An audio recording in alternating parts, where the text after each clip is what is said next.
Cette hebdo-édition du dimanche 8 septembre 2024. Bien le bonjour à tous et merci d'être sur STV. Cameroun-Namibie, le match s'est joué ce 7 septembre à Garoua et s'est soldé par une victoire des Poulains de Magbrise 1-0. Une victoire qui intervient dans un contexte, vous le savez, de tension entre la Fédération camerounaise de football et le ministère des Sports et de l'Éducation physique, soutien de l'entraîneur. D'ailleurs, les commentateurs du match sur une chaîne étrangère n'ont pas loupé le Cameroun. Cette semaine, la sortie du Premier ministre est venue régler et éteindre la polémique autour du choix du stade. D'ailleurs, sur le banc de touche camerounais ce 7 septembre, on a pu voir le staff nommé par la FECAFOOT aux côtés du Belge Magbrise. Est-ce pour autant la fin du bras de fer entre le MINSEP et la FECAFOOT? On en parle. Ici, par contre, nous sommes certains, le train de la campagne d'inscription sur les listes électorales est rentré en gare le 31 août 2024.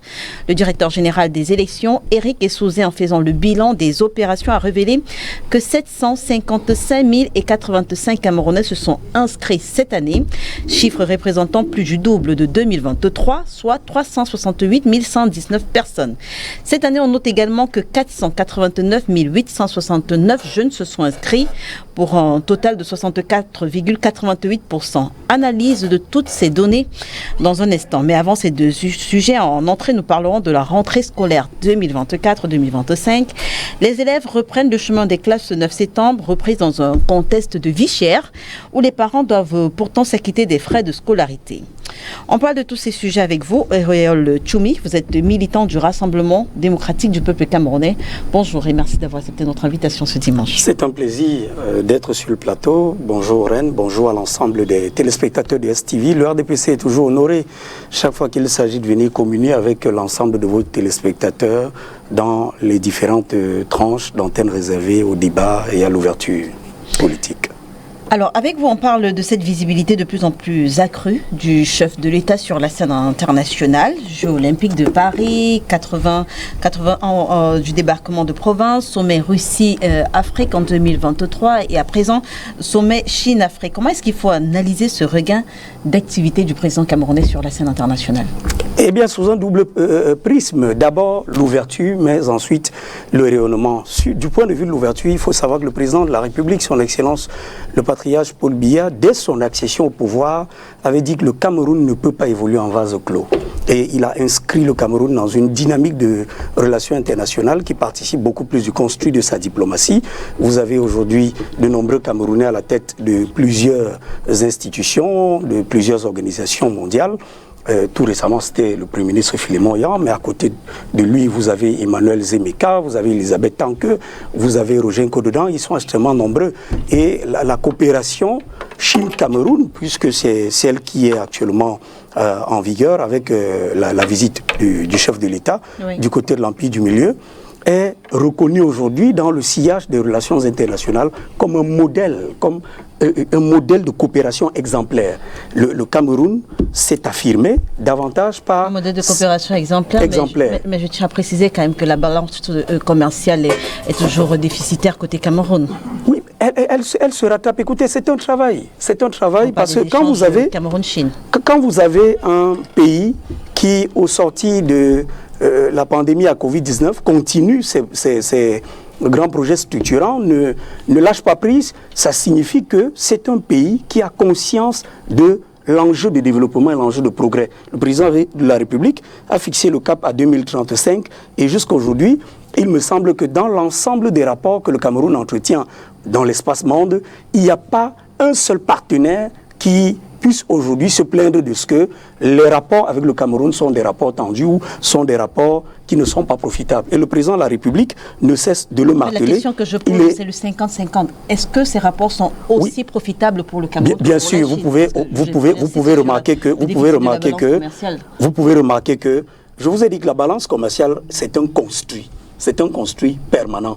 À la différence de beaucoup d'États en Afrique subsaharienne, le président de la République construit tout le Cameroun. Il ne faut pas confondre avec ces pays qui construisent des capitales et qui donnent le sentiment d'Eldorado, alors qu'en réalité, 3/4 de leur territoire ne sont pas construits. Quand vous regardez les investissements la relation Chine-Cameroun chinois, est quand même vieille de plus de 50 ans. Bien sûr, mais aujourd'hui, elle s'est renforcée davantage au début des années 90 et beaucoup plus avec une implication du chef de l'État, notamment en 2010. Vous vous rappelez de la réception de M. Kunling ici et en 2011 de la visite du président de la République dans l'Empire du Milieu. Et de plus en plus, vous remarquerez que les projets structurants sont également l'émanation, peut-être pas l'émanation, je veux dire, mais sont accompagnés par l'expertise chinoise. Et de plus en plus, les Chinois ont des parts de marché assez conséquents au Cameroun. Et il est important de relever que c'est vice-versa, parce que la Chine aujourd'hui héberge une très forte communauté camerounaise qui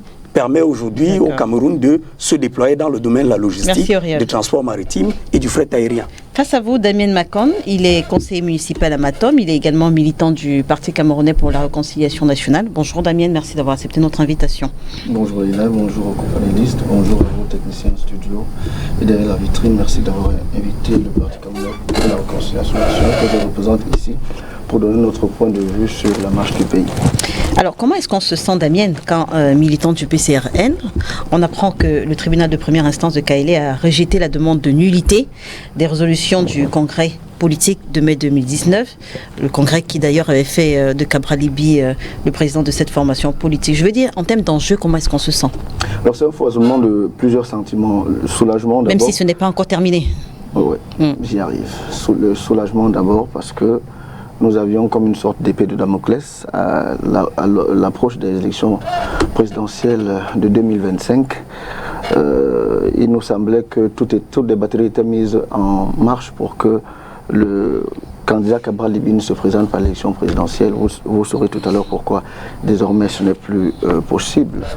Le soulagement, je l'ai déjà dit, la satisfaction parce que la vérité a été dite, contrairement à ce que M.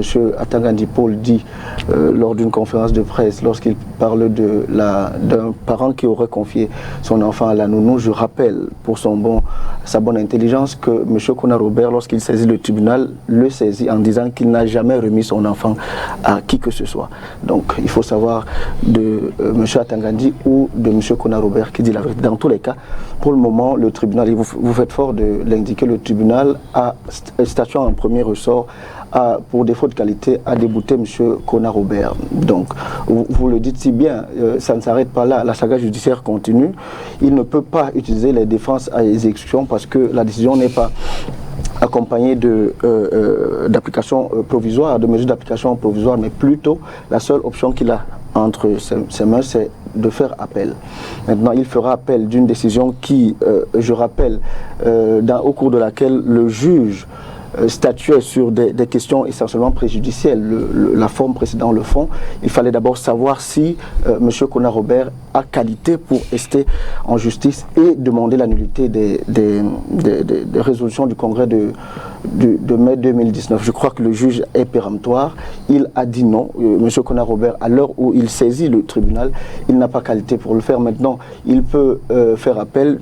Cette démarche ne sera que pure dilatoire parce que, à la réalité, il sait très bien qu'à partir du moment où le juge a fondé sa décision sur un défaut de qualité, il y a très fort à parier que vous n'ayez pas gain de cause, même si vous allez jusqu'à la cassation à la Cour suprême. Donc nous sommes désormais sereins, nous rassurons tous nos compatriotes qui avaient perdu espoir, et je crois que c'était aussi l'un des objectifs de M. Atangandi Paul, qui avait perdu tout espoir. Nous les rassurons de ce que M. Libye sera bel et bien candidat du Parti camerounais pour la réconciliation nationale, parce que, et je sors par là, même si dans l'hypothèse que M.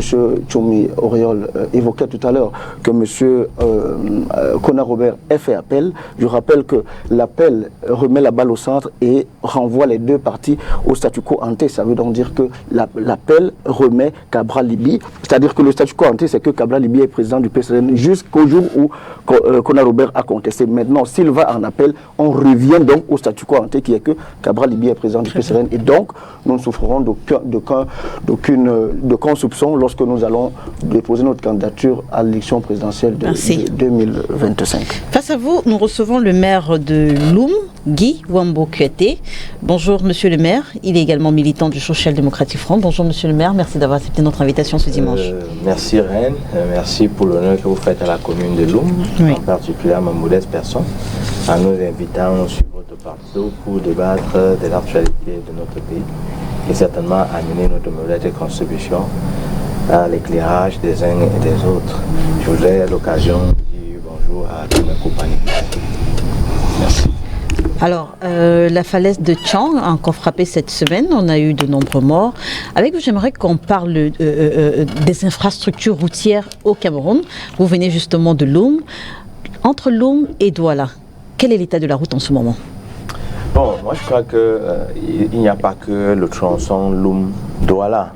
Dans l'ensemble du pays, les infrastructures sont en très mauvais état. N'en déplaise à ceux qui nous parlent des constructions de l'ensemble du territoire national. Vous savez, la plupart des temps, quand on fait des statistiques, on a beau faire de dire que non, sur le plan sous-régional, le Cameroun est le taux de construction des routes, l'un des taux de construction des routes les plus élevés. Mais ce qu'il faut remarquer, c'est quoi? C'est que ça, ce sont des statistiques tronquées pour une simple raison. Quand les routes sont dégradées, on ne vient pas faire la remise à niveau de ces différentes statistiques pour enlever des routes qui ne sont plus praticables. Alors, quand vous parlez de la falaise de Tchang, vous savez qu'il y a eu beaucoup d'annonces, des annonces qui visaient à améliorer la sécurité de cette falaise pour empêcher que les Camerounais ne perdent à longueur de journée leur vie. Vous savez que les routes camerounaises sont parmi les routes les plus meurtrières en Afrique, et je dirais même peut-être au monde. Et cette dégradation de ces infrastructures est tributaire des mauvaises réalisations. Parce que vous allez voir par exemple l'ensemble des réflexions qui sont opérées seulement dans la ville de Douala. C'est à peine si ça peut mettre un an. Donc moi je crois que il y a une véritable préoccupation en ce qui concerne ces différentes infrastructures. Si vous partez de Douala pour Yaoundé, c'est la même chose. Et je vous dis, j'ai essayé un peu de faire un calcul. Si vous partez, par exemple, je prends un exemple, si vous partez de Douala pour Bafoussam et que quelqu'un parte de Paris pour Douala, il arrive et il se retrouve chez lui alors que vous êtes encore en route. C'est la même chose avec partant de Douala pour Yaoundé. Donc moi je crois qu'il faut reconnaître ici qu'il y a un échec total dans le cadre des réalisations, de ces grandes réalisations dont on a tant vanté. Nous avons une très grosse préoccupation avec nos routes. Il est devenu très difficile de pratiquer ces routes. Et ce qui nous désole, c'est qu'à 0 pas, nous avons des péages. Regardez ces nouveaux péages qu'on a construits tout récemment. Alors, on a investi des dizaines de milliards pour la construction des péages qui ne sont pas praticables. Et c'est pour cette raison que l'État a abandonné. Pourquoi on fait un péage, on ne prévoit pas le passage des convois exceptionnels. Et à un moment donné, on se rend compte que la réalisation ne cadre pas avec la praticabilité des routes. Et c'est comme ça pour tous les projets qui sont la plupart des temps réalisés dans notre pays. Je voudrais un peu taquiner mon frère du RDP, pour terminer, en lui disant que moi je crois que il ne faut pas dire des choses qui ne sont pas exactes. Vous avez parlé tout à l'heure de la balance commerciale qui est constructive. À un moment donné, j'ai même pensé faire des tricots pour dire que la Chine, la collaboration avec la Chine est un grand danger pour les pays africains à l'heure aujourd'hui. Nous sommes devenus des esclaves de l'industrie chinoise.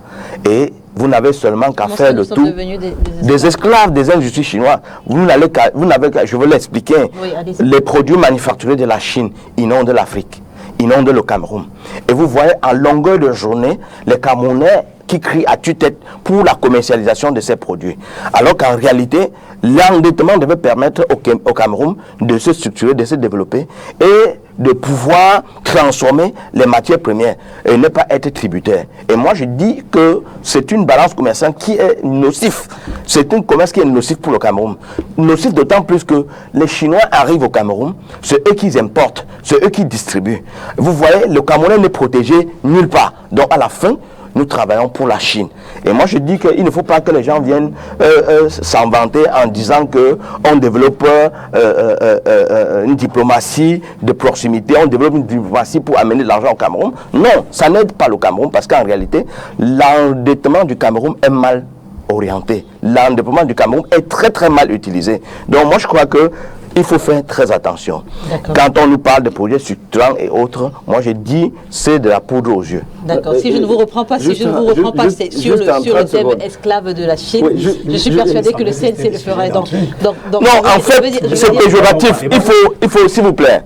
Quand on dit esclave... On a parlé d'échanges en faveur du Cameroun. Non, écoutez. Lorsque vous avez une balance commerciale déficitaire de 714 milliards, comme c'est le cas aujourd'hui, entre la Chine et le Cameroun, 714 milliards, ça veut dire près de 20% de notre budget, il y a quand même lieu de s'interroger. J'ai vu qu'on a amené M. Christophe Eken dans cette affaire-là, vivement qu'il rentre de là-bas en disant au moins qu'on ne va plus importer les cure-dents de la Chine, parce que c'est grave. Écoutez, moi je dis, quand vous parlez de la CNC, s'il vous plaît, je voudrais un peu rectifier. Quand vous parlez de CNC, il faudrait que chaque chose soit mise dans son contexte. Quand on parle de l'esclavage, c'est un thème, c'est entre guillemets, parce que nous rendons compte, quand vous travaillez à tutelle... C'est exagéré, monsieur le maire, c'est pas... Vous pouvez permettre que je m'exprime? Est-ce que vous pouvez permettre que je m'exprime? Mes propos m'engagent personnellement. Je ne vous en prenne pas des propos. Moi, je dis, en ce qui concerne le langage que j'ai tenu, c'est pour démontrer notre à quel point la balance commerciale... Même pas seulement la balance, notre dépendance. Votre commune a-t-elle une société communale ou une régie qui peut permettre de faire des transformations locales? Il faut lui demander ça. Il est un élu. Si un élu vient pleurer comme une personne lambda... Monsieur le maire... C'est à se demander pourquoi il a été élu. Allons-y, Reine, allons-y. Je voudrais être disciplinaire. Il faut l'être. Vous savez que ça, c'est le propre des gens du RNDC. Monsieur le maire vous a écouté. Quand ils n'ont pas d'argument, ils préfèrent étouffer les autres. Ce n'est pas à vous, vous n'êtes pas modératrice. Attendez le jour où vous serez modérateur, vous allez me poser des questions. Ou si vous souhaitez un débat avec moi, qu'on convoque un débat avec vous et moi et je vous montrerai par A plus B que vous avez complètement échoué sur tous les plans. Très bien. Monsieur le maire vous a écouté patiemment et posément. Je vous prierai de faire pareil. Merci, monsieur le maire. Permettez également que je présente le maire Carlos Gualem. Bonjour, monsieur le maire du Front pour le changement du Cameroun. Bonjour, monsieur le maire. Merci d'avoir accepté notre invitation ce dimanche. Merci, Reine. Je suis honoré de représenter le FCC, Front pour le changement du Cameroun. Parti créé en 1992 par l'honorable Niti Jean-Michel, dont il assure encore la présidence jusqu'à aujourd'hui. Accessoirement aussi, je représente la coalition APC, Alliance politique pour le changement. Cette coalition qui soutient la candidature de Maurice Kamto à l'élection présidentielle. Donc c'est un plaisir pour nous d'être invités sur ce plateau. D'ailleurs, en dehors du FCC et puis peut-être du MRC, quel autre parti politique a déjà rejoint l'APC? Bien entendu, au jour d'aujourd'hui, il y a plus d'une trentaine de partis politiques associations qui composent l'APC. Mais pour la liste de ces partis-là, non. Écoutez, la charte de l'APC est en pleine rédaction et les partis politiques seront rendus publics à l'occasion de sa signature officielle. D'accord, donc c'est peut-être une stratégie de garder secret les noms de ces partis politiques? Il ne s'agit pas d'un secret, mais il s'agit de méthode de travail. D'accord. Alors justement, vous parliez de l'honorable Jean-Michel Nithieu. Il faut dire que depuis quelque temps, on ne l'entend pas beaucoup. Qu'est-ce qui se passe? Bien entendu, vous ne l'entendez pas parce qu'il travaille. Quand on l'entend souvent, c'est parce qu'il ne travaille pas? Non. Quand il travaille, après, il vient faire le compte rendu aux Camerounais. Je veux dire, il travaille sur des sujets qui concernent les Camerounais. Et le moment venu, il va communiquer. En ce moment, par exemple, nous sommes en train de travailler sur le bilan d'Elecam, sur l'activité qui a été menée au cours de l'année. Oui. Et une conférence de presse sera donnée dans le cadre de l'Alliance politique pour le changement. Je vais dire, il est tranquille, il est calme, mais en back-office, il travaille. Très bien. Merci, monsieur le maire, d'être avec nous ce dimanche. Alors, on parle rapidement de la rentrée scolaire 2024-2025. Vous le savez, la rentrée est très souvent synonyme, on va y aller avec monsieur le maire de Loum, la rentrée est très souvent synonyme de stress et de défis pour les parents, notamment ceux qui n'ont pas la chance d'avoir accès au crédit scolaire. Vous me direz peut-être qu'il y a des tontines, mais un rapport de l'Institut national de la statistique révèle que le seuil national de pauvreté par personne et par jour au Cameroun est de près de 813 francs. 813 francs CFA, avec près de 2 Camerounais suisses vivant en deçà de ce seuil. J'aimerais avec vous qu'on analyse la façon dont la pression financière influence les parents en cette veille de rentrée scolaire.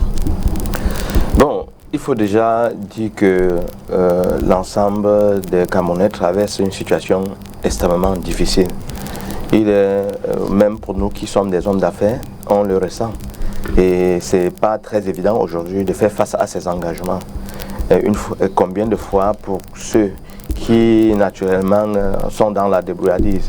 Le constat est assez patent. Vous allez voir aujourd'hui que les parents ne se bousculent pas trop au niveau des inscriptions. Ça se ressent au niveau des écoles. Les parents ne se bousculent pas trop pour l'acquisition des fournitures. Et quand vous voyez par exemple les tenues scolaires aujourd'hui, c'est suffisamment bricolé parce que chaque parent préfère acheter ce qui est le plus moins cher possible. Et moi, nous avons constaté que l'année passée même déjà, à peine certains enfants avec l'ensemble des cahiers, vous pouvez trouver un enfant qui a un cahier pour plusieurs matières. Donc vous voyez, il y a aujourd'hui une trop grosse pression qui financière. Ce manque de moyens financiers qui fait que les parents d'élèves aujourd'hui sont aux abois. Et cette rentrée sera d'autant plus difficile que jusqu'à présent, les paquets minimums qui permettaient à ce que les enseignants puissent dispenser assez facilement les cours aux apprenants, nous les avons pas jusqu'aujourd'hui. Et on va partir de là pour... les mairies n'ont pas encore reçu non, les paquets. jusqu'à présent, nous ne l'avons pas reçu. Et quand bien même vous les recevez, vous avez peut-être une ville comme, peut-être une mairie comme Loum. Si vous recevez par exemple 7 millions de francs pour peut-être une cinquantaine d'écoles, comment est-ce que vous faites pour pouvoir satisfaire ces écoles? Et c'est pour cette raison que nous revenons à ce sempiternel problème de décentralisation. Parce qu'on ne peut pas avoir dans tout le territoire national un seul individu qui décide pour des milliers et des milliers, des centaines et des centaines de milliers d'établissements. Et c'est pour cette raison que cette décentralisation pouvait permettre à coup sûr que les problèmes scolaires en fonction des niveaux de compétences soient adressés avec une certaine efficacité. Et on continue à centraliser toutes les décisions au niveau de Yaoundé. Il en va de même aujourd'hui avec, par exemple, les contributions des parents d'élèves. Les contributions des parents d'élèves aujourd'hui sont centralisées également au niveau de Yaoundé. Et Dieu sait quelles sont les difficultés que l'État a aujourd'hui en matière de finances. Et vous constatez que même dans le cadre de paiement des prestations de l'État, l'État était obligé de s'endetter pour solder les aérés des prestations. C'est dit dans quelles difficultés l'État se retrouve aujourd'hui. Et le fait de centraliser, de mettre à la disposition des communes les moyens que ces mêmes ministères détiennent, pouvait permettre que le problème soit aisément adressé. Donc, pour ce qui est de la rentrée scolaire aujourd'hui, ça va être extrêmement difficile. Et c'est pour ça que le taux d'échec que nous observons dans les différents examens sont aujourd'hui de plus en plus élevés. Et même le niveau scolaire au Cameroun est extrêmement bas. Extrêmement bas, pourquoi? Parce que l'éducation est au rabais. Non seulement les conditions des apprenants ne sont pas bonnes, mais également les conditions des enseignants. Les conditions des enseignants qui sont censés prodiguer les enseignements et préparer les Camerounais de demain. Ils sont aujourd'hui dans les immenses maturité, ils sont complètement clochardisés. Vous ne pouvez pas voir un enseignement. Les enseignants, par exemple, des parents d'élèves, vous trouvez peut-être un enseignant qui gagne 20 000 francs, qui gagne 30 000 francs. Vous attendez à quel genre de rendement? Moi, je crois qu'il y a un véritable problème qu'il faut adresser. Et que ceux qui nous gouvernent aujourd'hui, on doit arrêter de se focaliser sur des choses qui ne nous ramènent absolument rien. il y a un besoin réel de réformer et de refondre totalement le système scolaire au Cameroun. Damien Makon, j'aimerais avec vous qu'on parle de la différence de capital des parents. Je ne veux pas parler de Tanga Nord, Tanga Sud, mais est-ce que ça a un impact sur les chances de réussite des enfants d'un tel autre comparé à un tel? Tout à fait. Avant de répondre à votre question, permettez-moi de rappeler cette récente étude de l'UNESCO qui nous renseignait qu'un enfant sur 5 au Cameroun qui a été confronté au dilemme de choisir entre aller à l'école et se lancer dans la vie active a choisi de se lancer dans la vie active. J'ai dit un enfant sur 5. Ça veut dire que le problème est profond et il faut l'adresser de façon holistique, comme disait Monsieur le maire. Il va de soi que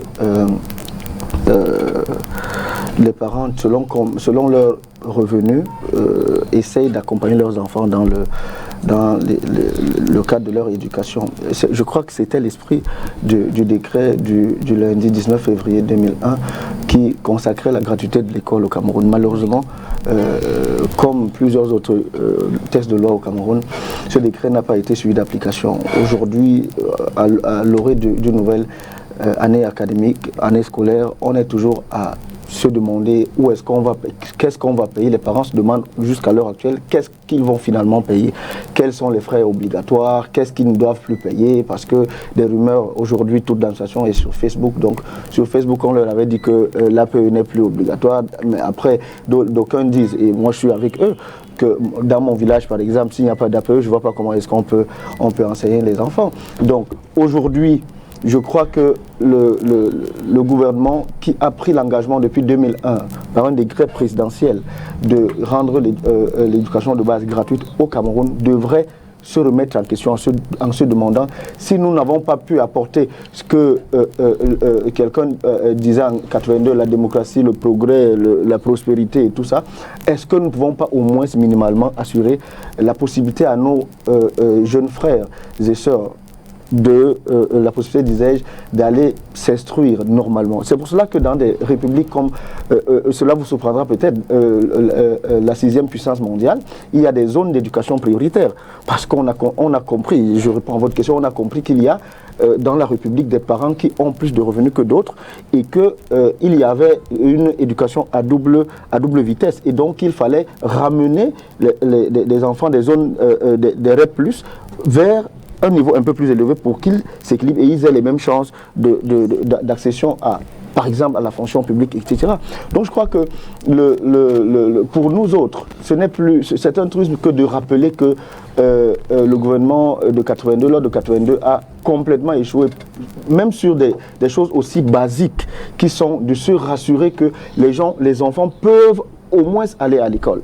Parce qu'aujourd'hui, c'est même à croire que puisqu'il n'y a plus de possibilités dans le monde de l'emploi, on fait tout pour que les gens ne fréquentent plus. Parce que je ne comprends pas comment est-ce qu'on peut... Et après, on viendra avoir un taux de réussite de 27%. Tout le monde viendra sur les plateaux de télévision pérorés en disant que non, ce sont les enfants, c'est le problème des enfants, ils n'ont pas bien travaillé. Mais quelles sont les conditions, quel est l'encadrement? C'est-à-dire qu'on navigue à vue, c'est comme après le match de juin, on s'est retrouvé en septembre avec les mêmes problèmes. C'est exactement la même chose. C'est-à-dire que Nalo va lancer son année académique, année scolaire cette fois-ci, et puis on va attendre l'année prochaine, on va fermer des écoles, on va rouvrir d'autres, on va dire ne payez pas l'APE, on va dire payez l'APE, etc., etc. On navigue à vue. On navigue à vue. Moi, je crois que la solution ultime, et vous direz que je ramène tout à la politique, la solution ultime dans ce pays est de se rassurer que ces gens qui nous martyrisent depuis 1982 débrassent le plancher pour que... Vous me dites que c'est une digression pour sortir. Monsieur Biapol est allé en Chine, dans un pays avec lequel il commerce depuis longtemps, et il y va en sachant lui-même qu'il a un déficit de balance commerciale de 714 milliards. Et pour y aller, il prend une délégation de 19 personnes, dont seules 2 ont une relation avec l'économie. Il a amené la Tangandji, tout ça, ces gens-là, dont la présence là-bas m'est incompréhensible. Mais bien sûr, c'est un ami que j'aime bien. Donc, j'étais en train de dire que M. Biapol est allé s'amuser en Chine, pendant qu'au Cameroun, plusieurs enfants ne pourront pas aller à l'école l'année prochaine parce que leurs parents n'ont pas de quoi payer. Il n'est pas allé s'amuser. Je crois que les Camerounais doivent, et je le dis pour sortir, les Camerounais doivent comprendre que personne, les Chinois ne sortiront pas de là-bas, les Français ne sortiront pas de la France pour venir changer leurs conditions de vie ici. Ils doivent prendre leur destin en main. Très bien. Monsieur le maire Carlos Ngoualem, avec le maire Guy Wambo, on parlait de la difficulté d'accès au crédit scolaire pour bon nombre de parents. On parlait également de cette différence de capital des parents. Aujourd'hui, vous aspirez à gouverner. Comment est-ce que les pouvoirs publics peuvent accompagner les différentes formes de famille dans une période aussi cruciale que la rentrée scolaire? Alors, il faut déjà dire que toutes les recommandations et toutes les suggestions qui ont eu lieu au Cameroun il y a une vingtaine d'années, il y a eu les États généraux de l'éducation dans ce pays, avec plusieurs recommandations qui ont été prises, notamment par exemple l'adéquation formation et emploi, c'est-à-dire qu'il fallait arrimer le système éducatif pour le rendre plus pragmatique, pour faire en sorte qu'on ne forme pas des gens pour aller au chômage directement. Rien n'a été appliqué jusqu'à aujourd'hui. La preuve est que vous avez par exemple un élève du CM2, demain lundi, il va sortir de chez lui avec un sac qui pèse presque 10 kilos, c'est-à-dire des livres qui pratiquement à la fin de lui, c'est pas grand-chose. Moi, je pense qu'il faut revoir le système éducatif au niveau de la formation, au niveau du contenu de la formation et même de la quantité des ouvrages qu'on demande aux enfants de porter. Et à la fin de l'année scolaire, vous n'êtes même pas convaincu que de la dizaine de livres qu'on a fait porter à l'enfant chaque jour, il a même pu retenir au moins le substrat de 5. Moi, je pense qu'il y a un problème à ce niveau. Et sur le plan même de l'économie et même du fonctionnement même des établissements scolaires, il faut savoir qu'il y a tout un commerce qui se passe autour de la rentrée scolaire, autour du manuel scolaire, parce qu'il y a un manque de contrôle, un manque de suivi, et un manque de coordination ou alors de supervision des activités des établissements scolaires par le ministère en charge, notamment le ministère de l'Éducation de base et le ministère de l'Enseignement secondaire. Vous allez voir par exemple que cette année, pratiquement tous les établissements privés de Douala ont augmenté les prix avec des augmentations qui vont de 20 à 40%. Au vu au sud de l'État, personne n'a rien dit. Vous avez les manuels scolaires dont les prix grimpent chaque année, aucune réaction du gouvernement.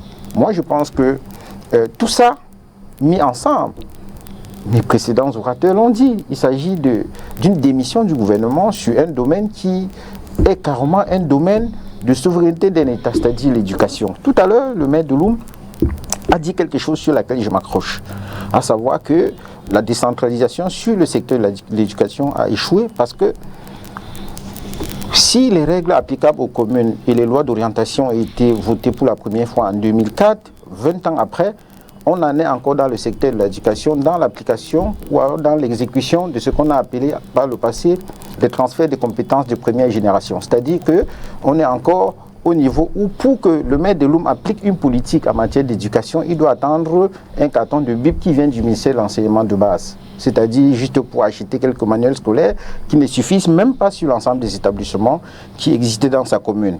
Alors que la loi consacre clairement, et ça a été réaffirmé en 2019 dans l'adoption du Code général des collectivités, que la préscolaire, la maternelle et le primaire relèvent exclusivement des communes et le lycée et les collèges de la région.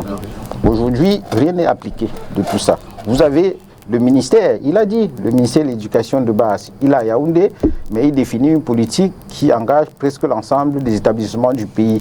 Le maire de Loum n'a rien à dire sur le contenu même de la formation dans ces écoles, il n'a rien à dire sur l'affectation des maîtres. Vous avez par exemple des écoles et des lycées qui ont un déficit d'enseignement. Le maire ne peut pas réagir parce qu'on va lui dire que ce n'est pas de sa compétence. Donc moi je pense que cette hyper-centralisation de la gestion des affaires du pays, c'est juste.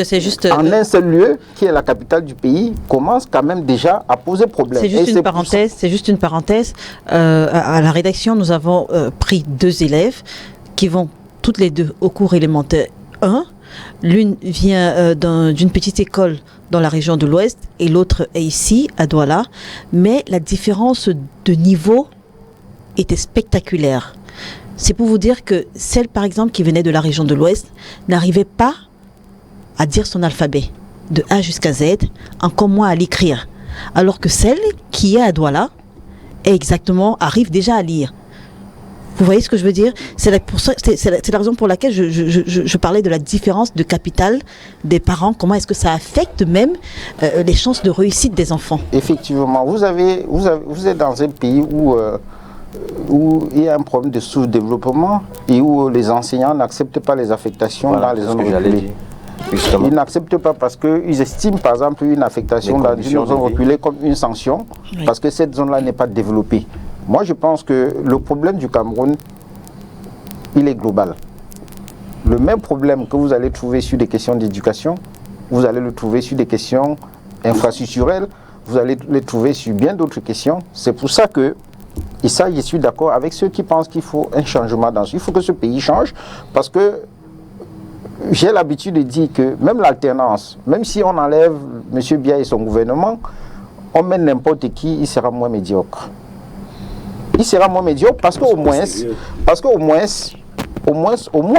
ce changement-là, ça va créer un électrochoc dans la mentalité des citoyens. Ça va me rassurer les investisseurs que quelque chose a changé. Les Camerounais eux-mêmes, dans leur intime conviction, vont essayer de changer parce qu'ils auront chacun à cœur de donner quelque chose pour que le pays avance. Or, pour l'instant, la différence au niveau des élèves que vous avez mentionné tout à l'heure est due au fait, par exemple, que dans les villages, les enfants, parfois, sont dans des établissements où il n'y a pas d'enseignant. Il y a un enseignant pour peut-être 5 classes. Il ne peut pas se départager.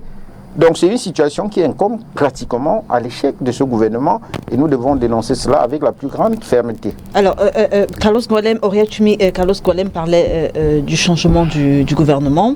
Ce n'est pas encore le cas. Par contre, on a cette situation effectivement qui relève d'un changement chaque année.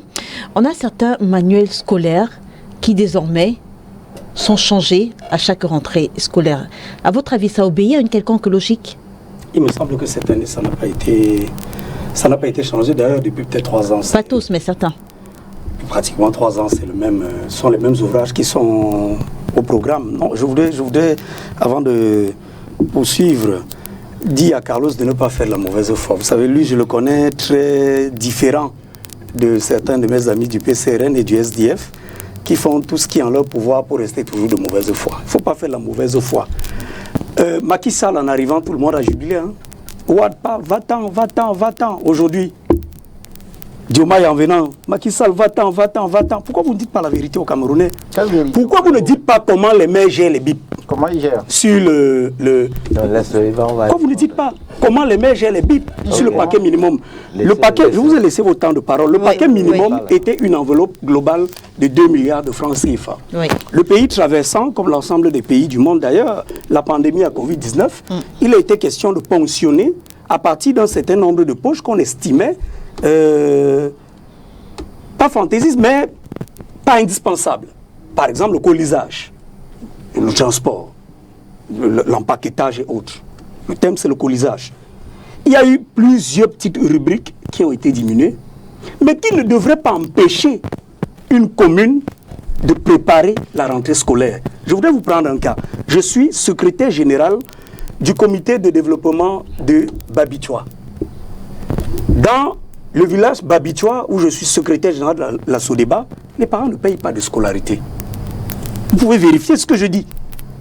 Les parents ne payent pas de scolarité depuis plus de 10 ans, depuis la création de l'école publique et de l'école bilingue de Babitoua. D'accord. C'est le comité de développement qui se charge de ça. Nous avons 2 maîtres de parents. L'État a envoyé un directeur, 1 maître. Cette année, l'État nous a également affecté une maîtresse. Donc, pendant tout ce temps, nous étions conscients de notre rôle à jouer. Parce que ce qu'ils ne veulent pas vous dire, c'est qu'en réalité, sur la marge des 2 milliards, ça revient à dire que du fait de la gratuité de l'école publique primaire, l'État subventionne chaque élève à partir de ce qu'on appelle paquet minimum à hauteur pratiquement de 3 500, 4 000 à 5 000 francs. Mais le partage ne se fait pas équitablement, il se fait au prorata. Quand vous entendez un maire vous dire je devais partager, je devais répartir à tout le monde, vous avez des écoles qui ont des effectifs de 50 dans les zones rurales. Vous avez des écoles dans les zones rurales qui ont des effectifs de 200. Des écoles ou des classes? Des écoles. Toute l'école. Il y a 200 enfants qui fréquentent. Il y a 50 enfants qui fréquentent. 50 enfants, il y a des écoles qui sont... Ou pas. Je vous ai dit que le président de la République est un homme humainement bon. Il est plus bon que Jésus. C'est-à-dire que quand vous avez un monsieur à l'époque de mes parents, vous avez votre temps de parents, à l'époque de mes parents, on partait de Konsamba pour aller fréquenter on partait de Loum pour aller fréquenter à Konsamba, on partait de Loum pour aller fréquenter à Mbanga, à pied, au bord de la route, avec des risques de kidnapping et autres. Aujourd'hui, le président de la République estime que dans une petite portion de territoire, si vous avez déjà la présence de quelques âmes pouvant générer une famille, 2 familles, 3 familles, pourquoi les enfants devraient-ils partir de là pour aller fréquenter au centre urbain ou à l'arrondissement? Revenons sur le capital dont vous parliez. La différence de capital. La différence de capital ne peut simplement pas être prise par le fait que dans les zones, encore que quand on regarde le tableau des résultats sur le plan national, il me semble que l'Ouest n'est pas quand même en dernière position. J'ai eu également le même cas en tant que parent. Mais je peux vous dire que les efforts sont fournis par l'État. Il revient aux communes. Aujourd'hui, tout le monde dit décentralisation, c'est bon. Mais que les communes jouent leur rôle. Parce que je voudrais vous dire, lorsque vous voyez les maires se plaindre, les maires se plaignent parce que le paquet minimum n'étant pas encore arrivé, les cartons n'étant pas encore arrivés, ils ne peuvent pas encore passer les marchés. Et la plupart de ces marchés sont une affaire entre celui qui passe le marché et celui qui réalise le marché. Et conséquence, la plupart des écoles, où on a, pas les années antérieures, c'était en août, au plus tard le 31 août, on avait bouclé, mais allez demander à ces directeurs s'ils ne se plaignaient pas de ce qu'ils recevaient. Ils se plaignaient. Donc aujourd'hui, il faut simplement dire que à l'heure où la rentrée scolaire est en train de frapper à la porte, il revient à la communauté éducative de réfléchir par commune, par localité, sur des axes pour supporter l'éducation. Merci Auréal. Allez-y, monsieur le maire. Monsieur le maire avant Damien. De tous. Merci. S'il vous plaît. Monsieur le maire avant Damien, allez-y. Je pense que... Et il parle beaucoup à Lille, Rennes. Ce n'est pas possible. Allez-y, Voilà. Je voudrais dire à c'est monsieur Tchoumi. Oui, monsieur Auréal. Je voudrais dire à monsieur Tchoumi que quand vous ne connaissez pas, vous ne vous prononcez pas. Vous accusez l'État partout. Attendez. Vous ne vous prononcez pas et vous ne jouez pas les savants. Je voudrais vous dire que les BIP, ce sont les délégations de dépenses. C'est ce que vous ignorez. Ce sont des délégations de dépenses. Parce que quand vous entendez parler des BIP, vous avez l'impression qu'on met l'argent à la disposition des mairies. Non. Auréal. On met un carton qui vous permet d'exécuter la défense. Et de deux, quand on parle du paquet minimum, la personne, c'est l'inspectrice d'arrondissement qui fait le listing du paquet minimum à acheter conformément au montant qui a été mis à la disposition de la mairie. Ce n'est pas le maire qui décide du matériel qui doit être acheté. Non, c'est l'inspectrice qui décide et au vu des besoins des différents établissements. Et en ce moment, quand le montant, et je voudrais vous faire remarquer que quand vous parlez de passation de marché, il y a une commission de passation de marché dans tout l'ensemble des mairies. Et les présidents de commission de marché sont nommés par le ministre. Le maire n'est pas membre de la commission de passation de marché. Il a un représentant. Donc ne venez pas dire des choses que vous ne connaissez pas. Et il y a une certaine rigueur dans le cadre de passation de marché et même dans le cadre de la réception, parce que quand on réceptionne un paquet minimum, c'est un ensemble de sectoriels qui font partie de cette réception. Donc il est pratiquement impossible pour vous de le faire de détournement de paquet minimum. Et maintenant, vous venez là d'avouer votre échec. Vous avez dit que dans votre village, les parents ne payent pas l'école. C'est vous qui payez. Vous avez dit que le maire, l'État vous avait envoyé un directeur et un enseignant. Oui, pour une école. Alors, maintenant, vous vous gargarisez de ça et vous venez là sur les plateaux nous dire comment vous avez réussi à payer les enseignants. S'il vous plaît, il y a une grosse tricherie que l'État entretient. Une grosse tricherie. Et je leur dis même de la malhonnêteté. Pourquoi je vais vous le dire? Les frais d'APE ne peuvent en aucun cas disparaître. C'est une obligation que les frais d'APE existent. Je vais vous dire pourquoi. La plupart du temps, l'État crée les écoles, ne s'occupe pas de la construction des écoles. À 80%, les infrastructures scolaires, primaires et même secondaires, la plupart des États sont construits par l'argent des APE. Et quand vous allez par exemple dans les écoles et dans les lycées, on a presque 60 à 70% des vacataires. Ces vacataires sont payés par qui? Ces vacataires sont payés par les frais de l'APE. Et à un moment donné, l'État vous fait les statistiques. Ils font le vol comme ils ont l'habitude de faire le vol au RDPC. Ils vous disent que l'État s'occupe de tel pourcentage. Mais ils ignorent que ce pourcentage, en réalité, à 80%, est tributaire, sont tributaires des frais des APE. Donc, il faut dire ici que l'école a un véritable problème. Et quand vous voyez ces disparités, en réalité, c'est parce que dans les coins reculés, l'école, la plupart du temps, quand on affecte les enseignants, ils n'y vont pas. Donc, on dit et on continue à dire qu'il faut une véritable décentralisation pour permettre à ce que les problèmes soient réglés avec des solutions endogènes. Merci. Damien, avant Monsieur le maire. Damien. Alors, Madame Ganze, vous avez dit que vous êtes sous le contrôle du CNCC. Vous ne voulez pas du CNC, voilà. Oui. Vous ne voulez pas que l'on s'écarte d'un certain nombre de normes, mais avec des affirmations blasphématoires comme celle de Monsieur Aurélien Tchoumi, vous auriez dû le rappeler à l'ordre et lui demander de ne pas verser dans du blasphème. Le contrat social dans la conception westphalienne de l'État veut que les citoyens qui se sont réunis à l'intérieur d'un territoire gouverné par un ensemble de lois cotisent, c'est-à-dire payent l'impôt pour que le Léviathan redistribue et se rassure que les gens ont un minimum. Ce sont donc les devoirs régaliens de l'État, l'éducation, la santé, la protection, etc. Monsieur Tchoumi vient de vous dire que après la pandémie à Covid-19, ils ont choisi de ponctionner dans les caisses de la sécurité sociale, de l'école, etc. etc. J'ai besoin de lui rappeler pour qu'on se rassure qu'on est en phase que entre 2021 et 2022, c'est-à-dire entre le début de la prévalence de l'épidémie et le soupçon de faim, on est passé dans les lignes 94 et 65 au Cameroun de 308 milliards à 485 milliards. Lui, il vient de parler de 2 milliards dans les caisses de...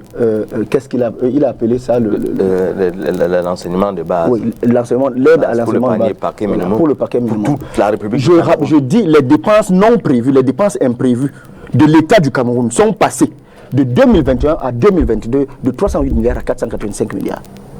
Et l'INS elle-même nous renseigne qu'entre 2010 et 2021, 6400 milliards sont passés dans ces caisses-là. Ça veut dire qu'il est juste question de penser la redistribution des ressources qui existent dans ce pays. Il n'est donc pas possible, et le chiffre de 2 milliards qu'il utilise est fort révélateur, parce que quelqu'un a construit une maison à 2 milliards à Yaoundé. Quelqu'un a construit une maison à 2 milliards à Yaoundé. 2 milliards qu'on redistribue à tout le Cameroun pour le paquet minimum de l'éducation de base. Enfin, quelqu'un a demandé 2 milliards pour construire une maison. Allez-y, Damien. Non, mais je ne comprends pas. J'ai l'impression que vous vous amusez. Je suis en train de vous dire que un nonagénaire a demandé 2 milliards pour construire une maison. Avec votre budget? Avec le budget pour construire l'institution de la République. Avec le budget de l'État du Cameroun. Je rappelle à Terminez, Damien, pour que... Je rappelle à M. Tchoumi que je suis contributeur à la richesse nationale, tout comme lui, je présume, tout comme lui. Et donc, dans ces conditions, j'ai un droit de regard. Si un individu de 90 ans peut demander 2 milliards pour construire une maison, alors qu'on utilise... Bon, écoutez. Auréole. On ne pas le laisser débiter n'importe quoi. Il faut qu'on avance. Auréole, il faut qu'on avance. On a 2 autres sujets. Allez-y, Damien. J'étais en train de dire qu'il s'agit en fait de choix politiques. Oui. Et quelqu'un a dit tout à l'heure qu'il lui semble que si on remplace M. Biapol et ses gens par d'autres personnes, un déclic s'opérera dans l'esprit des gens. Et ils seront moins médiocres. Vous êtes gentil, monsieur le maire. Déjà la tête. Je vous dis que si vous le faites, Auréole. Si vous le Auréole. faites, Pour servir des Auréole. si vous remplacez, vous faites simplement ce petit remplacement, parce que Michel Bossuet a raison, la tête, le poisson pourrit par la tête. Si vous remplacez simplement M. Biapol, laissez les autres, vous remplacez simplement M. Biapol, demain matin, vous ressentirez une sorte de frénésie dans cette République. Merci Damien. Parce que les gens en ont marre de cette façon d'être martyrisés depuis 40 ans. Merci Damien. On sort de ce sujet avec Monsieur le maire. Léla, vous vous souvenez que le Cameroun a atteint l'initiative PPTE il y a une vingtaine d'années dans ce pays. Et il avait été convenu avec les bailleurs de fonds que l'argent de la remise des dettes devait servir à financer les secteurs prioritaires tels que l'éducation, la santé, les infrastructures et l'énergie.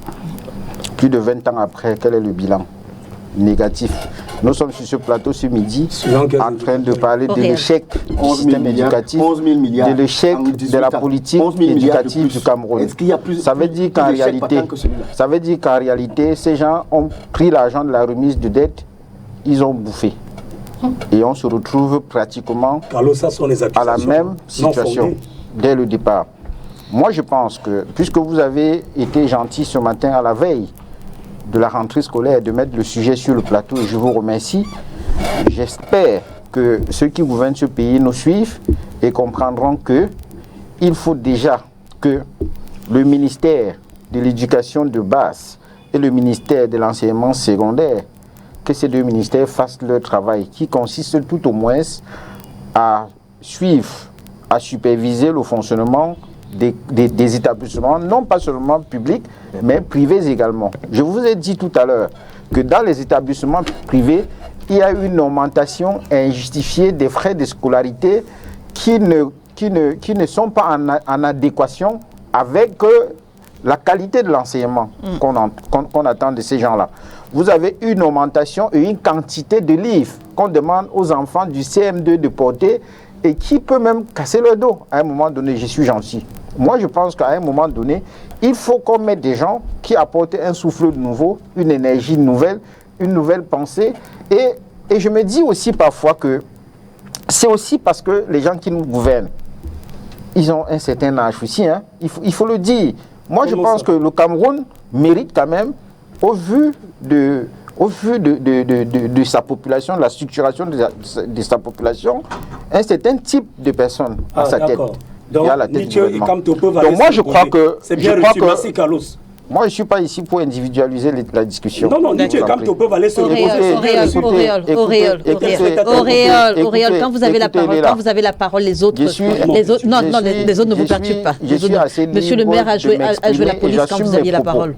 Je pense qu'il faut une énergie nouvelle à la tête du Cameroun. Parce que ceux qui sont là, ils ont un disque quand même un peu rien. Très bien. Il faut changer ça. Oh, on va pas parler de nos autorités en termes de disque rayé. On entre dans le prochain sujet avec Auréole. Là, c'est une figure. C'est une figure que je prends. Vous savez, j'ai été convoqué. J'ai reçu des lettres d'observation des ministres. Et comme je le dis, je ne personnalise pas ça. Il faut une certaine façon de voir les choses. C'est vraiment vieux. Et j'ai dit tout à l'heure, et ça, je vais dire ça pour sortir. Il faut également aussi penser que ces centaines de milliers de Camerounais qu'on forme chaque jour pour aller au chômage, ça sert à quoi? Cameroun-Namibie, c'était ce 7 septembre 2024. Auréole Choumi, le match s'est joué à Garoua avec les Lions A, grâce à l'arbitrage du Premier ministre, chef du gouvernement. Fin du game?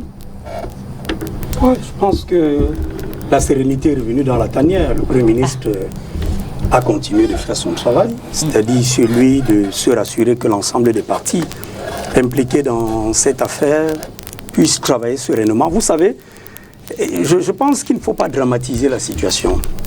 Il y a entre deux institutions, et je préfère parler d'institutions parce que je refuse de prononcer les noms comme s'il s'agissait de personnes. Il y a entre deux institutions un contrat qui aujourd'hui est dépassé, qui aujourd'hui n'est plus contextualisé. Parce que de 2014 à aujourd'hui, beaucoup de choses ont évolué, que ce soit la numérisation du football, que ce soit... D'ailleurs, vous allez voir que la Champions League vient de changer de formule, vous allez voir qu'en Europe, on a introduit la Ligue des Nations, etc., etc. Et donc, le contexte aujourd'hui voudrait que les deux institutions puissent s'asseoir et véritablement discuter des pans de leur collaboration. Mais il y a au moins deux choses qui méritent d'être soulignées. La première, c'est que la Fédération camerounaise de football, en tant qu'institution, a besoin de financement propre. Parce que, à la différence de beaucoup d'autres États, ce qui se passe au Cameroun est que c'est le gouvernement de la République qui appuie majoritairement les caisses de la Fédération et donc se donne le devoir de faire le suivi de l'argent qui est sorti parce que c'est un denier public.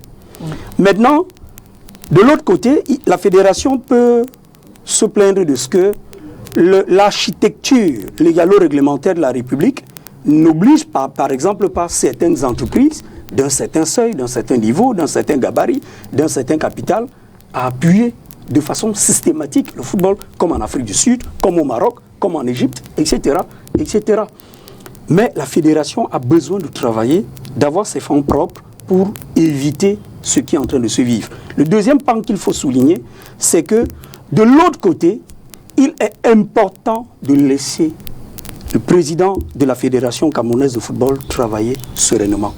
Et pour cela, il ne faut pas que certains acteurs interfèrent à tout bout de champ et parlent même pour d'autres acteurs. Je voudrais par exemple prendre le cas de l'ONIES. L'ONIES a avancé des arguments qui n'étaient pas recevables, ni sur le fond, ni sur la forme. Sur la pluviométrie de Douala, qui était une grosse insulte au président de la République, parce que c'est lui qui a financé à hauteur de milliards de francs CFA, qui a pensé la politique de diversification des stades au pays. Et on ne peut pas dire au président de la République, son Excellence le patriarche Paul Biya, en 2024, que le stade que vous venez de nous faire construire à hauteur de milliards, et qui est d'ailleurs un complexe, l'un des plus beaux d'Afrique, ne peut pas abriter un match parce qu'il a plu à Douala.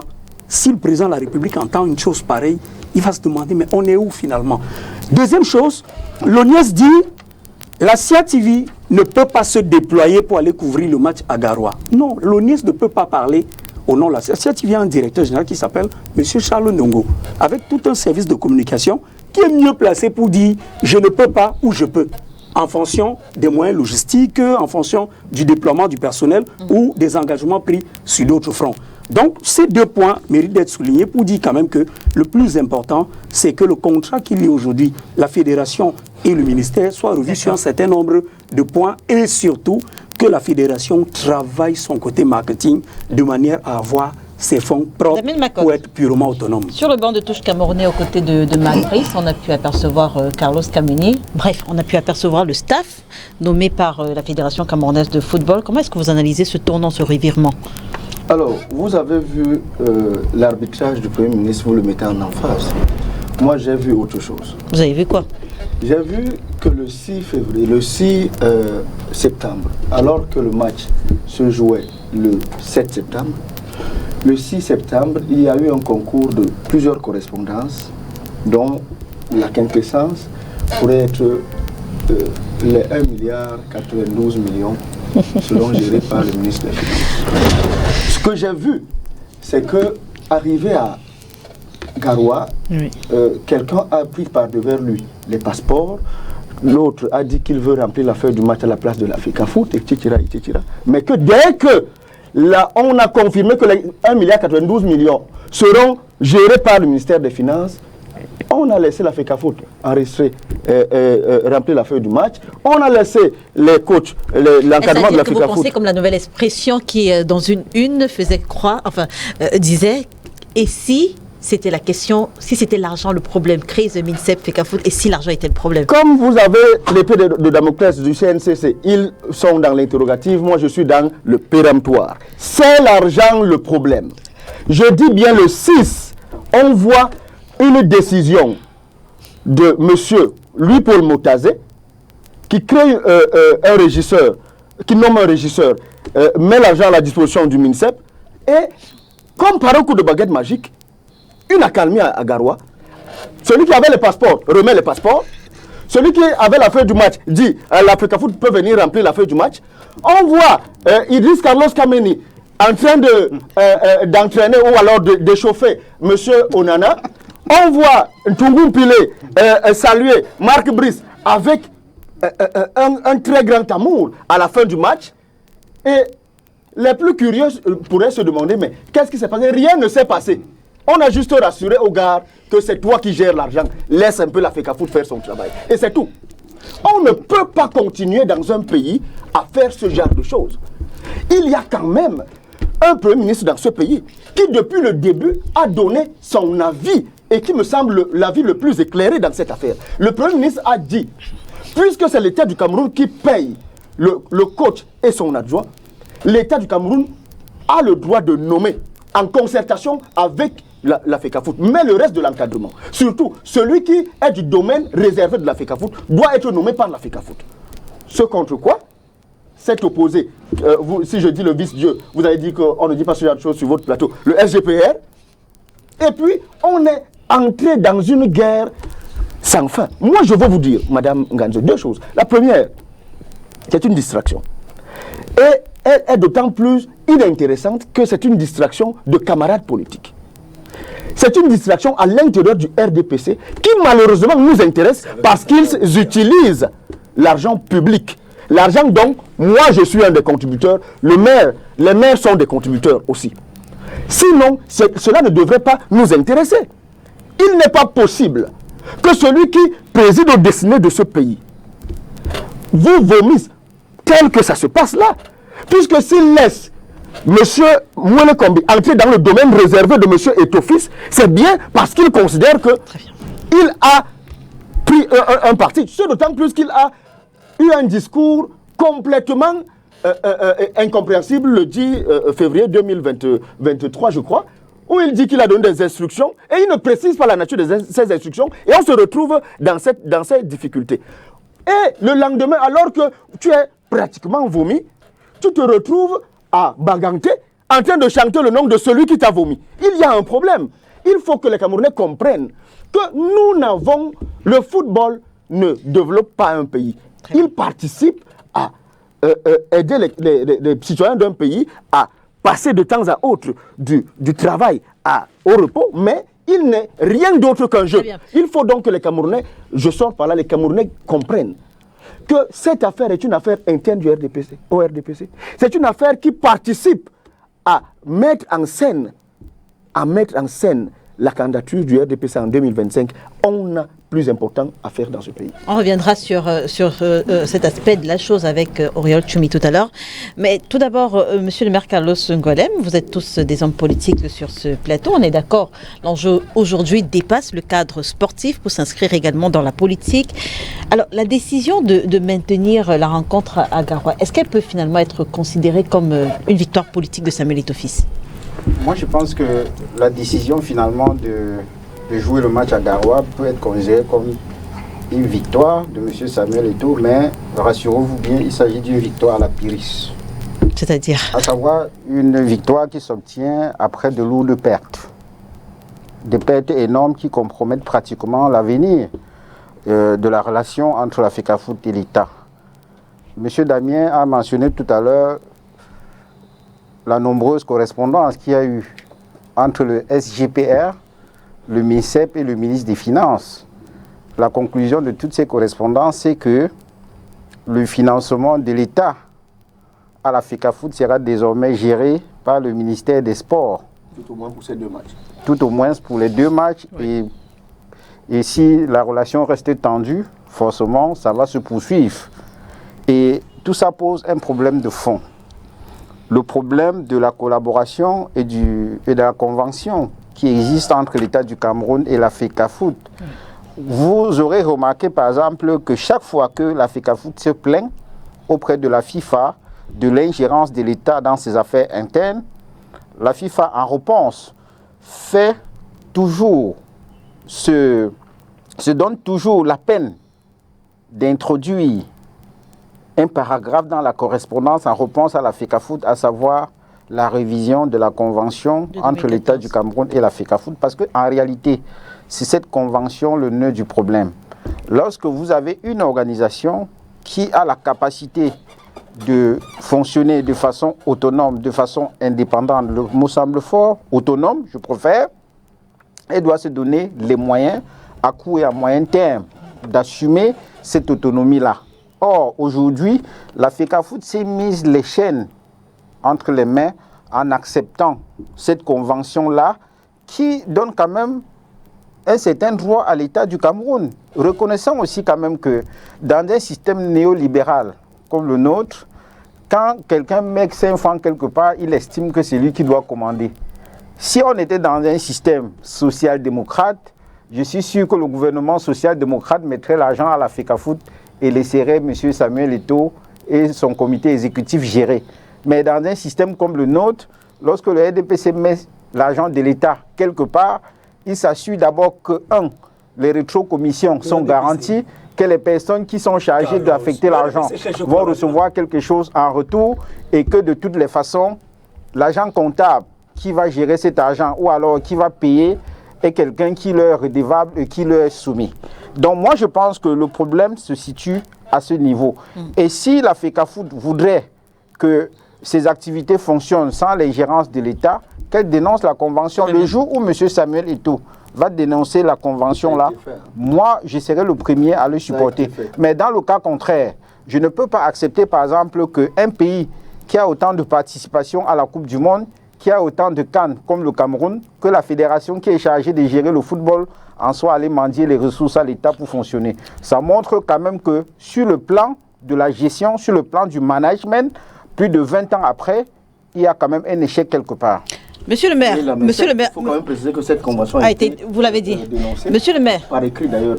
Alors, la défaite entre guillemets, la défaite apparente du professeur Narcisse Molécombi et même celle de Joseph Antobel dans ce bras de fer sur le choix du stade soulève des questions sur l'équilibre du pouvoir au sein du football camerounais.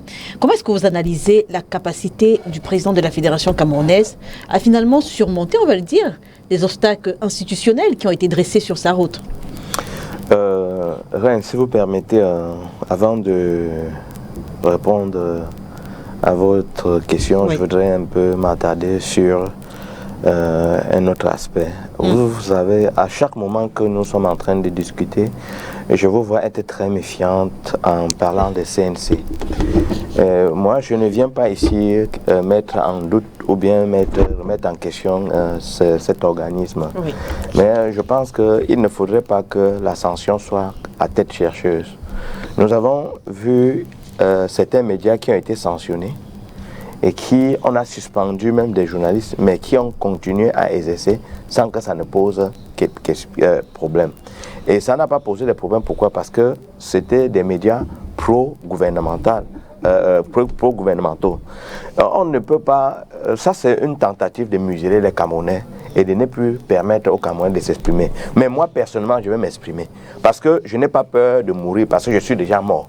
Les Camerounais sont aujourd'hui tellement en difficulté, tel que d'aucuns préfèrent même mourir que de... Plus que quel citoyen dans le monde, monsieur le maire. Pourquoi vous politisez même des sujets qu'il ne faut pas? Auriol, allez-y, monsieur Pourquoi le maire. au RDPC il n'y a pas de discipline comme ça? C'est toujours parce que vous êtes du parti au pouvoir, que vous croyez même les paroles, vous allez arracher aux Camerounais. Permettez aux gens de s'exprimer. Ne venez pas ici faire supporter ce que vous ne pouvez même pas, vous n'êtes pas capable de tenir. Vous-même, vous êtes en difficulté.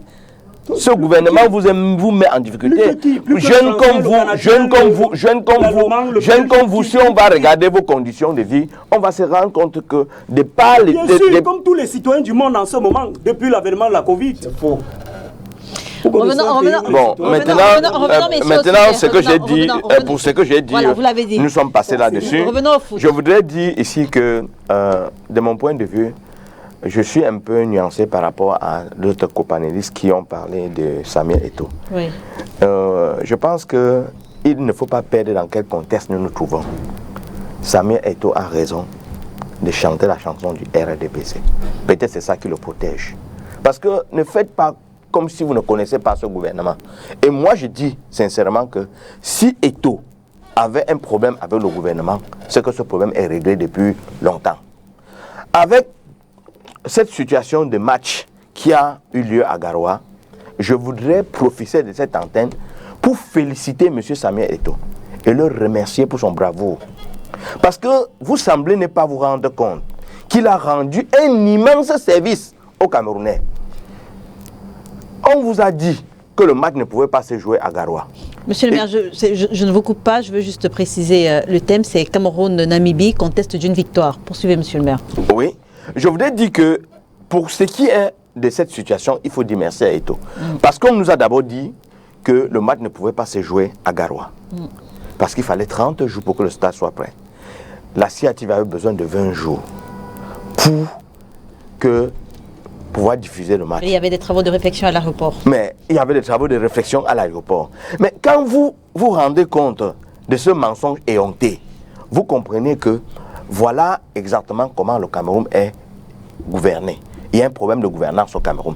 Et de cette situation, normalement, le ministre des Sports doit démissionner et on doit démettre le directeur de l'ONIES. Ou bien vous appelez l'ONIES, on va démettre le directeur de l'ONIES. Parce que si vous venez nous dire que le stade qu'on a dépensé des milliards et des milliards, comme venait de le dire M. Tchoumi du RDPC, et qu'aujourd'hui, le stade ne peut pas être prêt au jour J, ça suppose en réalité que vous n'êtes pas à votre place et que vous êtes complètement incompétent pour pouvoir assumer des responsabilités qui vont être confiées. Il y a que dans notre pays, tout est politisé. Et quand vous parlez des finances, les finances n'appartiennent pas à X ou appartiennent à Y. Quand vous parlez de l'État, l'État c'est quelque chose d'impersonnel, c'est quelque chose d'abstrait. On parle toujours de l'État comme si c'était quelque chose où chacun pouvait aller arrêter. Qu'est-ce qui fait que l'État soit fort? Ce sont des individus, ce sont des hommes. Et nous avons profité de cette occasion pour comprendre que le Cameroun est en danger. Et Eto'o a ouvert les yeux en disant que voilà à quoi ressemblent les hautes instructions. Voilà à quoi ressemblent les hautes recommandations.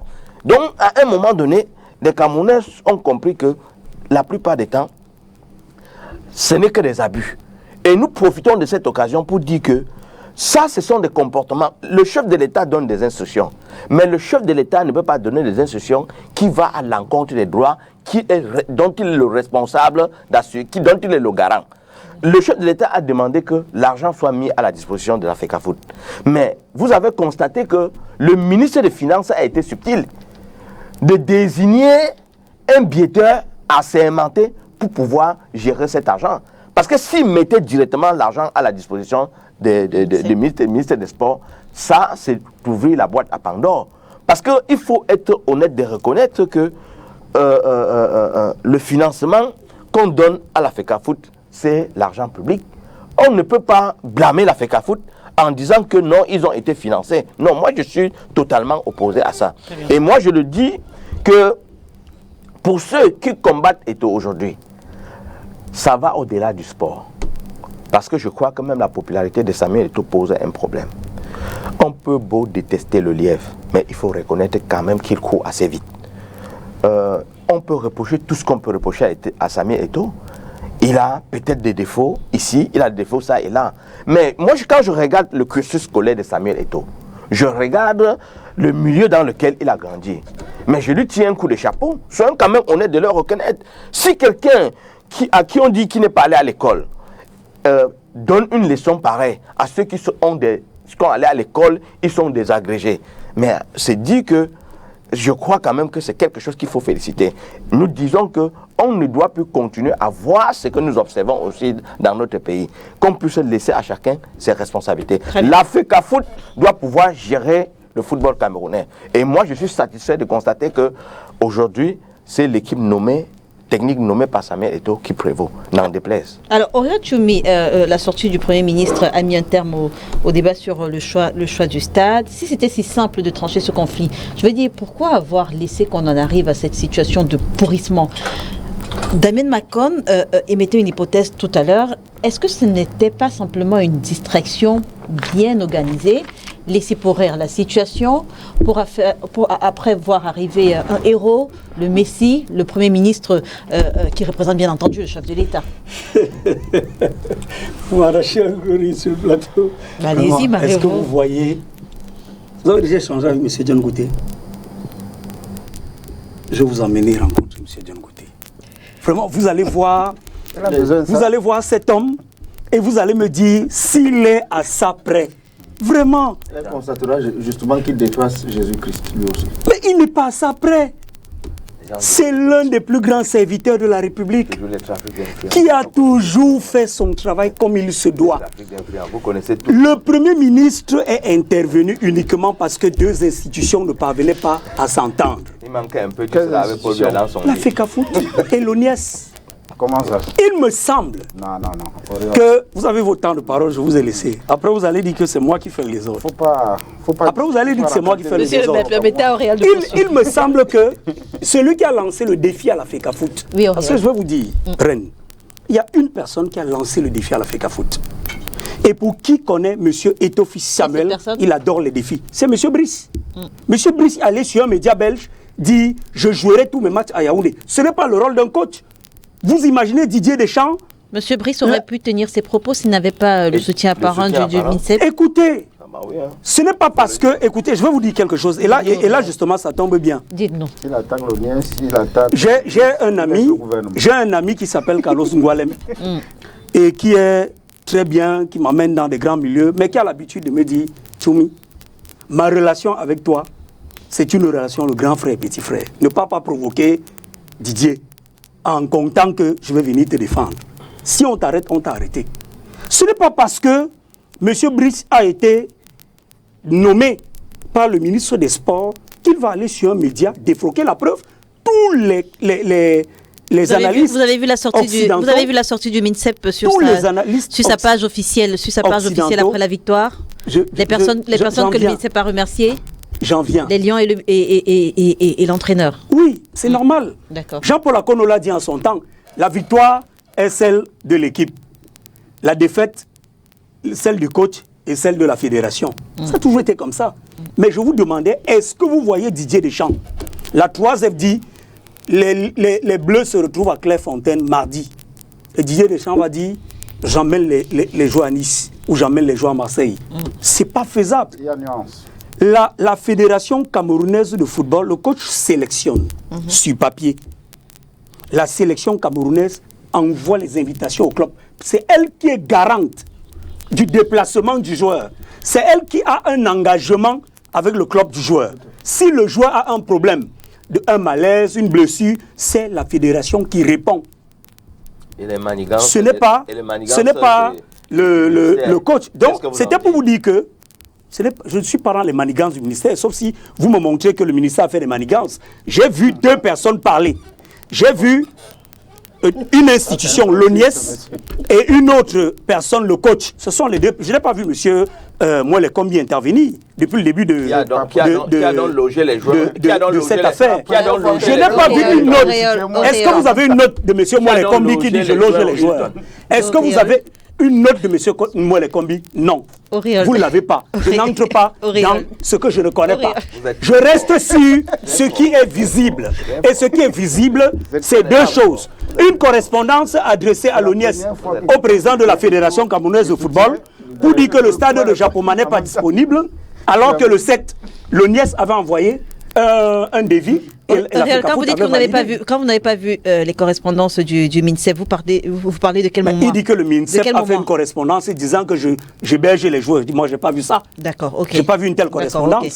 Et donc, il ne peut pas m'emmener à parler de manigance. Mais vous ne pouvez pas dire que vous n'avez pas vu de correspondance du MINSEP depuis le début de cette affaire. Non, je parle le match Cameroun-Namibie. D'accord. Okay. Le MINSEP n'a été acteur de rien, sauf si vous avez les preuves pour démontrer que... En termes de correspondance ou bien dans les faits? Oui, dans les correspondances dont il parle. Ah, d'accord. Parce que qui a déplacé les joueurs? J'aimerais vous demander juste, qui a déplacé les joueurs qui sont arrivés, les 5 qui sont arrivés par Douala? Qui les a déplacés pour Yaoundé? Qui les a logés autre part qu'à l'hôtel La Falaise? J'ai entendu André Onana dire que nous avons suivi le coach. Je n'ai pas entendu André Onana dire que... Je n'ai pas entendu André Onana dire que nous avons suivi le ministre. Mais vous faites de la mauvaise foi sur le plateau. Je vous ai dit que vous ne pouvez pas m'emmener. Mais on est en train de débattre. Vous voulez m'emmener à parler des choses, à soulever les plumes de la poule pour voir ce qu'il y a en dessous. C'est la toute première fois que je vois une même personne soutenir Eto'o et la même personne soutient Mouele-Kombi. Ça n'a rien à voir. Je ne suis justement... Dans mon propos préliminaire, je vous ai dit, à la différence de vous, Je ne parle pas des individus. Très bien. Je parle des institutions. Les Lions indomptables sont une institution. Il y a. Mais je vous ai dit que. Carlos, vous avez votre temps de parole et vous aurez un temps de parole. Non, il n'y a pas de Permettez à Auréal de terminer. Dans votre discours. Mon discours. Monsieur le maire, permettez à Auréal de terminer. Mon discours dit que entre les deux institutions, il y a un contrat qu'il faut revoir. Primo. Très bien. Deuxièmement, entre les deux institutions, il y a d'autres acteurs qui ont choisi de s'y mêler, d'interférer pour jouer un jeu trouble. Entre les deux institutions, y a-t-il un conflit ou pas? Si, il y a un conflit. D'accord. Il y a un conflit. Juste pour être certain, qu'on parle de la même chose. Les deux institutions, c'est la FECAFOOT et le ministère. Et le ministère des Sports. Bien, ok, d'accord. Mais il a parlé de manigance. Très bien. Et mon rôle était de vous dire, je ne parle pas des choses dont je n'ai aucune maîtrise. Je dis pour l'instant, pour ce qui est du match Cameroun-Namibie, les correspondances formelles qu'on a vues, c'était celle du secrétaire général de la FECAFOOT, M. Diona, celle du président de l'ONIES et du directeur ou président, c'est pas trop de l'ONIES, et du responsable l'ONIES de Garoua. Très bien.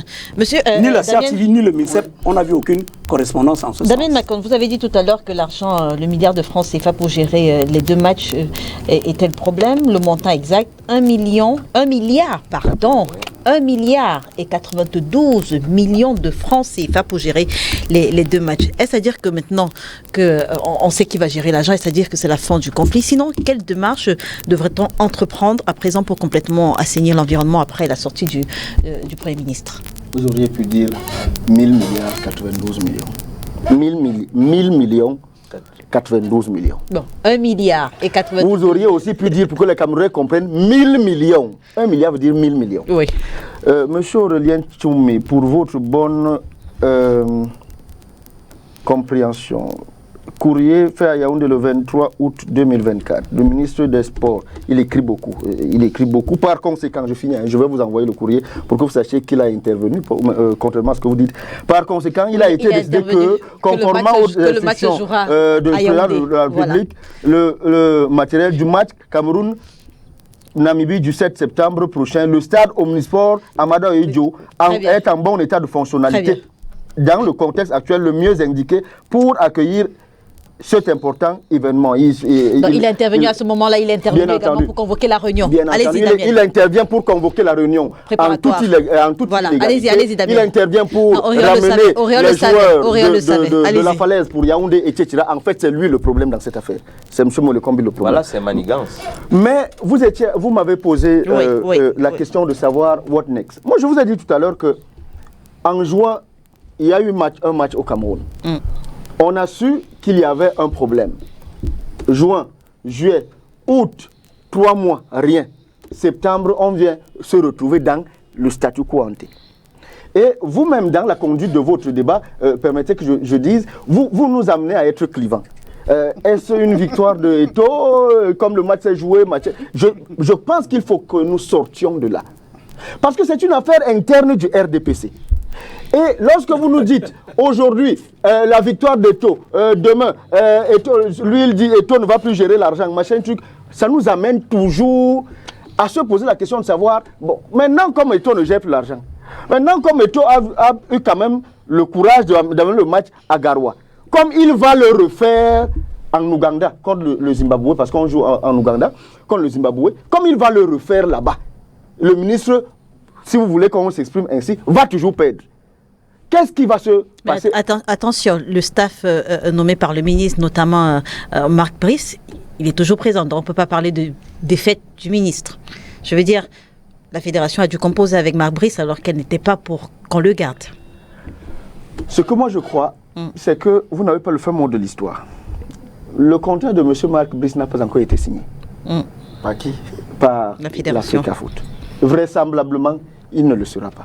S'il continue à aller raconter ce qu'il raconte sur les plateaux de télévision, il ne le sera pas. Je rappelle, merci cher René. Je rappelle d'ailleurs à M. Marc Brice, à M. Molekombi, qu'il suffit d'un courriel de la FECAFOOT à la CAF pour dire nous ne connaissons pas le type qu'on appelle Marc Brice. Tous les matchs que Marc Brice a joué là, c'est dans l'eau. La preuve, son adjoint. C'est dans l'eau. La preuve, son adjoint a regardé le match à partir des gradins parce qu'il a refusé de donner son passeport acquis de droit. Dans cette affaire-là, vous faites bien de poser la question, madame. Si Eto'o-Fils était Makon Maoum, il serait tout au plus, au mieux, en prison, ou alors il aurait deux pieds sous terre actuellement. Si Eto'o-Fils n'était pas du RDPC. Vous avez vu sa carte, vous avez vu sa carte de militant, vous avez vu sa carte. Madame Dandé. Vous avez vu sa carte d'Ami Makon. Madame Céline Eko nous a dit que nous ne pouvons pas nous mettre en porte-à-faux avec le chef de l'État. Nous n'irons jamais contre des hautes instructions du chef de l'État. Alors que M. Mouele Kombi leur disait avoir reçu des hautes instructions de faire X, Y et Z. Réflexion par syllogisme. M. Eto'o-Fils et sa bande considèrent que ces hautes instructions ne sont pas des vraies hautes instructions. Moi, Makon Maoum, qui suis à Douala, simple chef d'une petite entreprise ici, comment je vais faire pour savoir que les hautes instructions de Yaoundé ne sont pas vraies? C'est parce que lui, Eto'o-Fils, a des entrées aussi là-bas. Et les Babokés sont là-bas, les Ayolo sont là-bas. Et il peut aussi se rassurer que les hautes instructions sont vraies ou fausses. Et en conséquence, il se met en porte-à-faux face au SGPR. Donc, moi je crois que cette affaire, les gens devraient s'asseoir. Très bien. Monsieur le Premier ministre a dit le ministre des Sports a nommé le président, le sélectionneur et son adjoint. Il s'arrête là.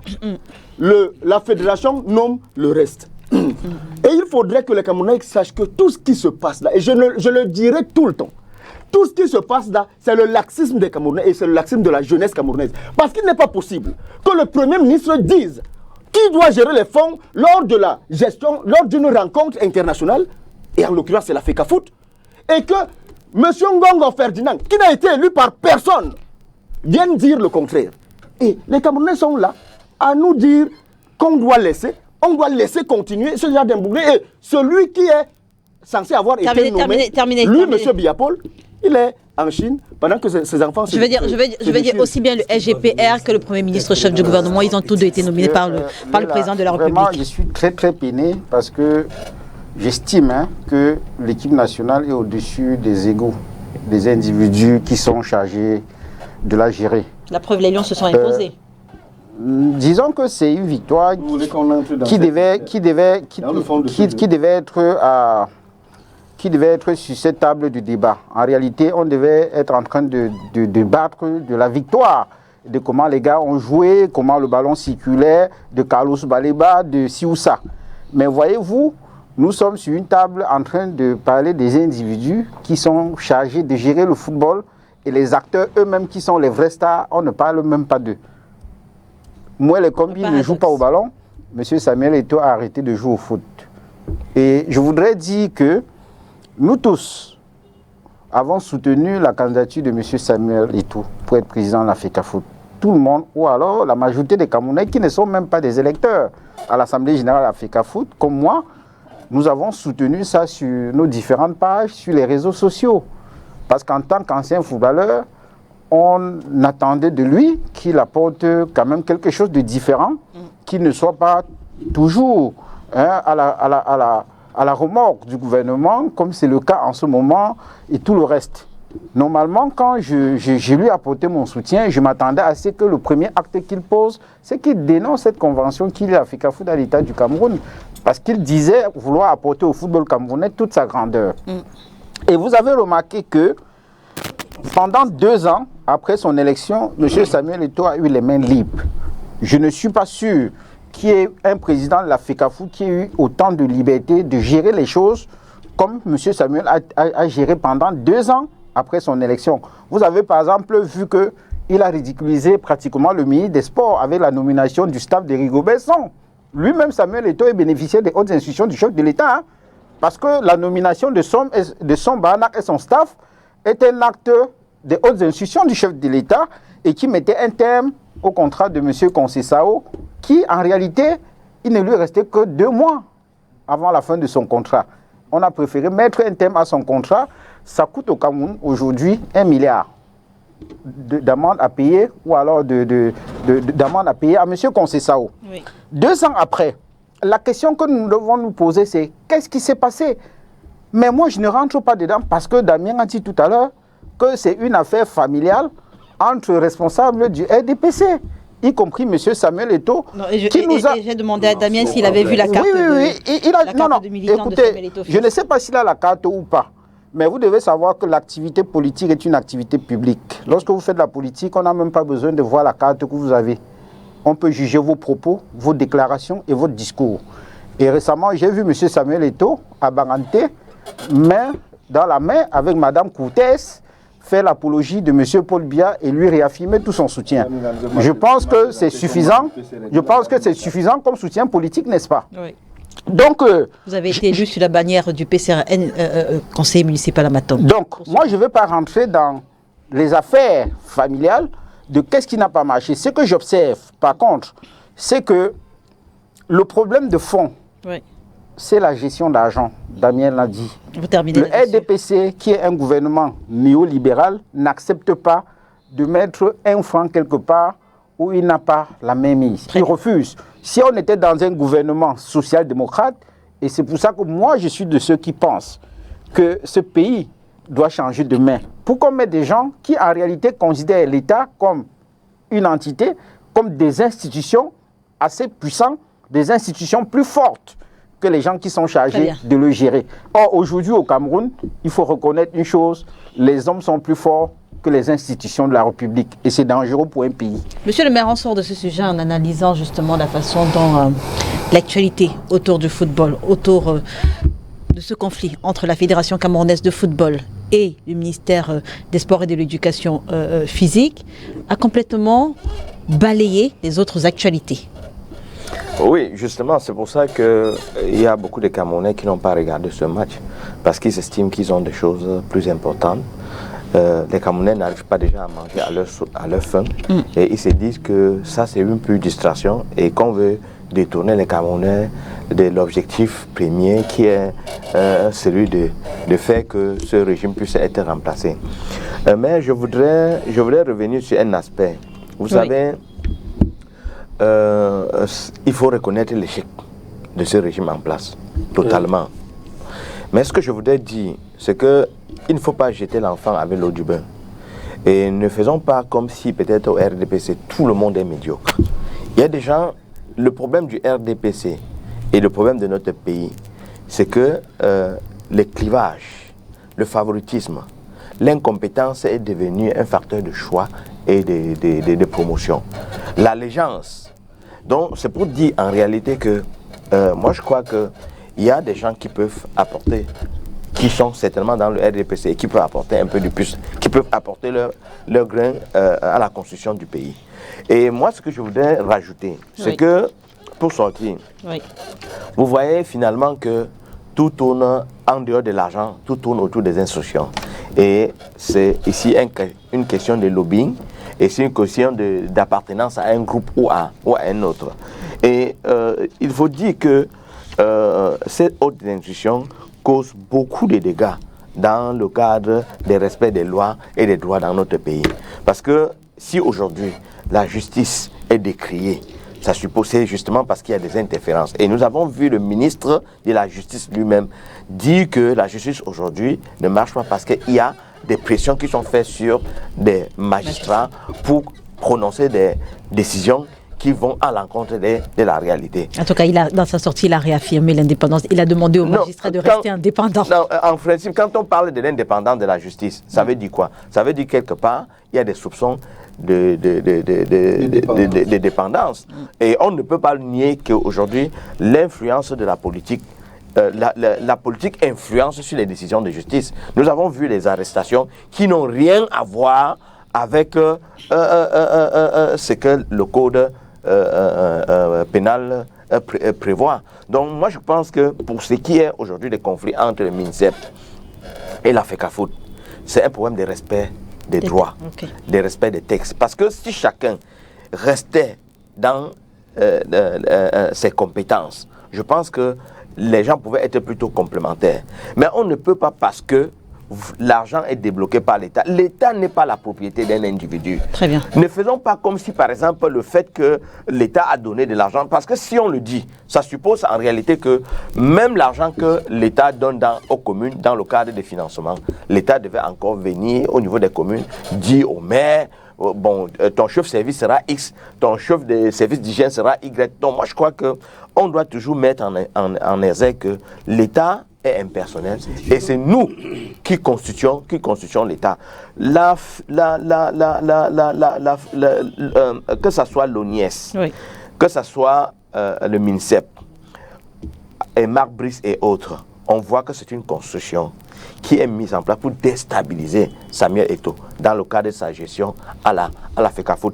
On ne peut pas admettre, quel qu'en soit ce que Samuel Eto'o a fait, donner le quitus à Marc Brice, de parler avec autant de condescendance à Samuel Eto'o. Vous l'avez dit déjà, monsieur le maire. Ça, il faut le dire. Alors, vous gardez la parole pour qu'on entre dans le troisième et dernier sujet de cet après-midi. On parle justement des inscriptions sur les listes électorales. En 2024, Élections Cameroun est parvenu à inscrire 755 085 Camerounais. On a pu traverser la barre des 8 millions. Je précise quand même que ces chiffres n'ont pas encore été toilettés. Premier commentaire, est-ce que vous êtes satisfait, monsieur le maire? Disons que nous sommes à moitié satisfaits. Le collège, en fait, je ne sais pas si je peux appeler ça, oui. La population camerounaise habilitée à s'inscrire sur les listes électorales elle est plus grande que ça. L'Institut national de la statistique en 2016 disait que le chiffre oscille entre 13 et 14 millions. 14 millions. 14 millions. Et moi, je crois que la situation précaire que vivent les Camerounais aujourd'hui ont stimulé beaucoup à aller se voter. Nous avons vu au dernier jour comment il y avait toute une file de personnes pour aller s'inscrire sur les listes électorales. 8% du chiffre. Parce qu'en réalité, ne nous décourageons pas. C'est vrai qu'il faut être honnête de dire que les hommes politiques ont totalement, dans leur comportement, dans leur immense majorité, dans leur comportement, ont découragé les Camerounais. Parce que la politique est devenue un moyen d'ascension sociale et les gens, la plupart du temps, se comportent comme s'il fallait passer par là pour avoir, comme je viens de le dire. Donc, les Camerounais ont compris que c'est la masse critique. Si nous atteignons certaines masses critiques, nous pouvons faire basculer la balance à tout bout de champ. Et moi, je profite de cette occasion pour interpeller les Camerounais en disant que nous sommes à la commune de Loum depuis 2 mandats. Et nous avons pris des dispositions pour qu'aucune personne ne puisse nous arracher notre victoire. Les Camerounais doivent se mobiliser pour aller voter, doivent se mobiliser pour contrôler les élections. Et chaque Camerounais doit savoir que sa voix doit compter. Soyons prêts, même au prix de n'importe quel sacrifice, à défendre les voix que nous avons véritablement exprimées. Monsieur le maire, plus de 700 000 nouveaux inscrits. La réalité des chiffres, est-ce que ça s'accorde avec le travail que vous avez, par exemple, mené sur le terrain, vous, en tant que formation politique? En fait, j'interroge la crédibilité du scrutin, du fichier électoral. Crédibilité à vos yeux, bien entendu. Non, moi je pense que par rapport aux chiffres qui ont été rendus publics par le directeur général des élections, les acteurs du processus électoral ne peuvent que exprimer une certaine satisfaction par rapport à l'évolution des chiffres, parce que on était resté dans un chiffre fétiche de 7 millions. Aujourd'hui que la barre de 8 millions est franchie, je pense que... Précisons que les chiffres n'ont pas encore été toilettés. Oui, la barre de 8 millions est franchie en attendant la consolidation des chiffres par l'ECAM, le toilettage des personnes décédées. Et je pense que c'est même un travail qui devait être fait au niveau des antennes communales. Cette satisfaction est quand même aussi mitigée par rapport à tout ce qu'on a vu comme incidence sur le terrain, avec les menaces sur l'intimidation des autorités administratives, du MINAT, et même un certain comportement de la direction générale de l'ECAM et même du Conseil électoral d'Élections Cameroun. Souvenez-vous que en début de cette année, lorsque les partis politiques ont commencé à faire ce travail, beaucoup de Camerounais se sont mobilisés à suivre les partis politiques, le MRC, le FCC, le PCRN et bien d'autres partis politiques, alors que le RDPC, lui, il était carrément calme dans son coin. Et on s'est rendu compte, par exemple, que lorsque l'ECAM est invité par le RDPC pour venir inscrire les gens quelque part et il n'y a pas d'engouement. Par contre, lorsque c'est l'opposition, c'est presque toute la population qui sort pour s'inscrire. Ça montre que la plupart des personnes qui sont allées s'inscrire, c'est pour voter pour le changement. Ce sont des Camerounais qui étaient un peu dans un certain découragement et qui se disaient que aller s'inscrire ou ne pas s'inscrire, ça ne sert pratiquement à rien. Je voudrais saluer le discours qui a été tenu par les partis politiques, à savoir que les Camerounais doivent d'abord avoir leur carte d'électeur avant de décider le moment venu. Malheureusement, cet engouement que les Camerounais ont eu a quand même connu beaucoup de problèmes avec l'entrée en scène du MINAD, par exemple, qui a commencé à intimider les partis politiques, à les menacer et à faire croire aux gens que les inscriptions sur les listes électorales ne faisaient pas partie d'une activité normale d'un parti politique et tout le reste. L'occasion de votre plateau nous est donnée de rappeler aux gens, aux Camerounais, aux MINAD et même à Elecam que dans le processus électoral, il y a plusieurs périodes. Et les inscriptions sur les listes électorales font partie d'une période électorale qui est prévue par le code électoral. On appelle ça une campagne d'inscription sur les listes électorales qui est menée par les commissions locales des inscriptions sur les listes électorales et même des distributeurs de cartes d'électeurs. Et cette campagne est menée par les acteurs du processus électoral que sont les partis politiques, les associations, la société civile et même les pouvoirs publics. Parce que même dans la commission locale de distribution de cartes d'électeurs et d'inscription, il y a le maire qui est représenté, il y a l'administration qui est représentée et les partis politiques. Or, lorsque un ministre de l'administration territoriale fait une conférence de presse pour donner l'impression aux Camerounais que les partis politiques ne sont pas dans leurs droits, moi je pense qu'il y a quand même un problème. Il y a un problème, il faut que les partis... D'ailleurs, j'ai apprécié la réaction très immédiate et ferme des partis politiques, rappelant au ministre de l'administration territoriale qui n'était pas dans son droit. Malheureusement, et c'est ça qui est plus grave, on s'est plutôt rendu compte qu'au moment où les partis politiques étaient en train de dénoncer l'immixtion du ministre de l'administration territoriale, c'est plutôt Elecam lui-même qui devait défendre son autonomie, qui a plié les chines devant le ministre de l'administration territoriale en acceptant d'être convoqué dans le bureau de ce dernier pour recevoir des instructions. Vous avez par exemple vu les images de l'audience que le ministre de l'administration territoriale a donné au directeur général des élections et au président du conseil électoral, auprès de qui il a donné un certain nombre d'instructions, ce qui est contraire au code électoral parce que le code électoral prévoit l'autonomie et l'indépendance totale de l'État vis-à-vis des acteurs du processus électoral. Et je rappelle ici que le MINAD lui-même n'est qu'un acteur du processus électoral au même titre que les partis politiques. Et ne peut pas prendre sur lui de se mettre au-dessus des autres acteurs politiques. Donc moi je pense que c'est ça le problème. Je voudrais sortir par le point concernant le conseil électoral. Vous avez vu par exemple que le conseil électoral n'est pas très visible dans le processus électoral en dehors des réunions qu'ils organisent parfois dans les régions pour faire des constats, pour faire des suggestions. Et moi, je vois un conseil électoral en train de faire des recommandations au directeur général des élections. C'est à se demander qui est au-dessus de l'autre. Et moi, je crois que c'est là aussi l'un des plus gros problèmes au Cameroun. Je pense même que la conférence de presse que le directeur général des élections a donnée l'autre jour devait être donnée par le président du conseil électoral d'élections Cameroun. Donc il y a des choses à régler au niveau du fonctionnement même de cette institution-là. Damien Macon, comparaison n'est pas raison, mais j'aimerais cependant qu'avec vous, on analyse le décalage. Monsieur le maire de Lom en parlait tout à l'heure, le décalage entre la population en âge de voter, qui selon l'Institut national de la statistique en 2016, oscillait entre 13 et 14 millions de personnes. Et finalement, le nombre de personnes réellement inscrites sur les listes électorales, 8 millions, je le précise à chaque fois, le fichier électoral n'a pas encore été toiletté.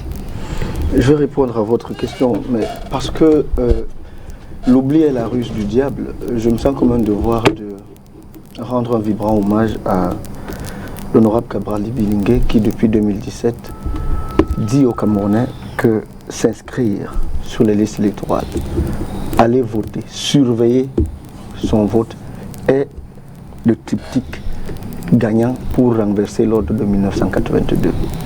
Je suis heureux qu'après avoir été moqué, raillé, combattu. Le président Kaba-Libye a été rallié par ses pairs pour que nous allions tous renverser le régime RDPC par une méthode qui est moins porteuse d'incertitude, celle des élections. Très bien. Je voudrais aussi nuancer ces chiffres en disant que la refonte du code électoral a été faite dans cette République en 2012. La refonte de toutes les listes a été faite en 2012. Et en 2022, en 2022-2023, on avait 7 millions d'inscrits environ. Lorsque vous faites la moyenne, vous êtes à 700 000 inscrits par an. Donc, je veux le triomphe modeste pour cette année. Je le veux d'autant plus modeste que vous avez raison de rappeler que le mardi 21 juillet 2022, le BUCREP nous disait justement que 14,1 millions de Camerounais sont en âge de voter. Si nous sommes à supposer même que le chiffre de 8 millions soit tenu après toilettage, il nous restera quand même 14, moins 8. Ça veut dire 6 millions de personnes à intéresser et à mener voter. C'est important de le faire, de le dire pour que nous ayons le triomphe modeste parce qu'il y a encore tellement à faire. Il y a tellement à faire que, rappelons-nous que l'élection présidentielle de 2025, le corps électoral, pour cette élection, le corps électoral sera convoqué avant la fin normale des inscriptions sur les listes électorales qui est le 31 août de chaque année. Ça veut dire que c'est seulement dans cette année et jusqu'au 31 décembre que nous devons mettre le pied sur le coup de l'ECAM pour que le dimanche 20 octobre 2024, les antennes communales publient leur liste. Pour que le dimanche 10 novembre 2024, les antennes départementales publient leur liste. Pour que le mardi 20 novembre, les antennes régionales publient, les commissions régionales publient leurs résultats et pour que le 31, nous ayons un fichier connu de tout le monde. Parce que le fichier ne sera plus toiletté pour l'année qui arrive là, il va convoquer l'élection présidentielle en juillet et si on n'a pas la maîtrise des chiffres, c'est le boulevard ouvert pour les camarades de M. Aurélien Tchoumi. Il faut donc que nous soyons vigilants sur cela. C'est la première chose. La deuxième chose, le scrutin du dimanche 7 octobre 2018 a connu une abstention de 46%, c'est-à-dire 3 077 personnes, 77 000 personnes sur les 6 667 000 personnes inscrites sur les listes électorales ont refusé d'aller exercer leur droit de vote alors qu'ils avaient une carte d'électeur. Il faut que nous intéressions les Camerounais à partir de janvier à aller voter parce que le RDPC a une masse d'électeurs qui ne tarit pas parce qu'il sait l'entretenir avec la fraude, avec l'achat de conscience. Il faut que nous nous agissions donc pour intéresser tous les autres Camerounais, ceux qui se sont inscrits. Et permettez que je termine. Je vais terminer, cher aîné. Les Camerounais doivent savoir qu'ils doivent non seulement aller s'inscrire, ils doivent aller voter, surveiller leur vote. Attention à tous ceux qui se sont inscrits, qu'ils aillent chercher leur carte d'électeur parce que l'ECAM vient d'acquérir une machine qui va commencer l'impression des cartes en octobre. Il faut que les Camerounais aillent récupérer leur carte d'électeur parce que les bureaux de vote peuvent changer. Entre une élection et une autre, les bureaux de vote peuvent soit disparaître, soit s'accroître. Il ne faut donc pas croire que ce qu'il y a sur votre récépissé, le bureau qu'il y a sur votre récépissé, est forcément celui que vous allez trouver sur la liste parce que il y a, par exemple, à Douala Premier, le bureau de Youpoué qui a disparu, qui n'existe plus. Donc, il faudrait que les gens sachent qu'ils doivent aller contrôler les listes pour avoir leur bureau de vote exact et aller s'exprimer. Aurélien Tchoumi, Damien Macron parlait de cette catégorie d'acteurs, des hommes et des femmes inscrits sur les listes électorales, mais qui ne prennent pas la peine d'aller voter le jour de l'élection présidentielle, notamment en 2018. On a plus de 6 millions de personnes inscrites sur les listes, sur le fichier électoral, et seulement la moitié est allée voter. Est-ce que vous avez déjà réfléchi, je veux dire, aux causes et même à la façon de contourner ce phénomène d'abstention, la classe dormante, qui est-ce qu'on retrouve dans cette classe? Quelles sont les motivations de cette classe? Vous permettrez, rien avant de répondre à cette question, de souligner en une petite minute seulement Deux éléments évoqués tout à l'heure par Carlos Mekin sont en réalité pas fondés. Non, le ministre de l'administration territoriale n'a jamais dit que les partis politiques ne sont pas partie prenante au processus dans les... Qu'est-ce qu'il a dit? Il a dit de respecter la loi. Le parti politique a un représentant. Et c'est un sujet pourquoi vous avez observé quelque chose. Et justement, le PCRN peut attester de ce que le PCRN a été un parti discipliné à ce moment. Le SDF a été un parti discipliné. Pour le FCC, je ne sais pas, je ne connais pas le militant. Mais on a vu, bien sûr, permettez que je le dise. On a vu des militants d'un parti politique entrer dans des maisons en chasuble. Quand vous parlez, je vous laisse parler. Je vous laisse parler. C'est mon temps de parole, je suis libre de mon propos. Bien sûr, je suis libre de dire ce que je veux. Vous êtes libre de dire ce que vous voulez. Je n'ai pas vu les militants du PCRN entrer dans les maisons, agresser les gens. Ah d'accord, le ministre de l'administration territoriale vous dit que votre liberté est régie par les textes de Messieurs,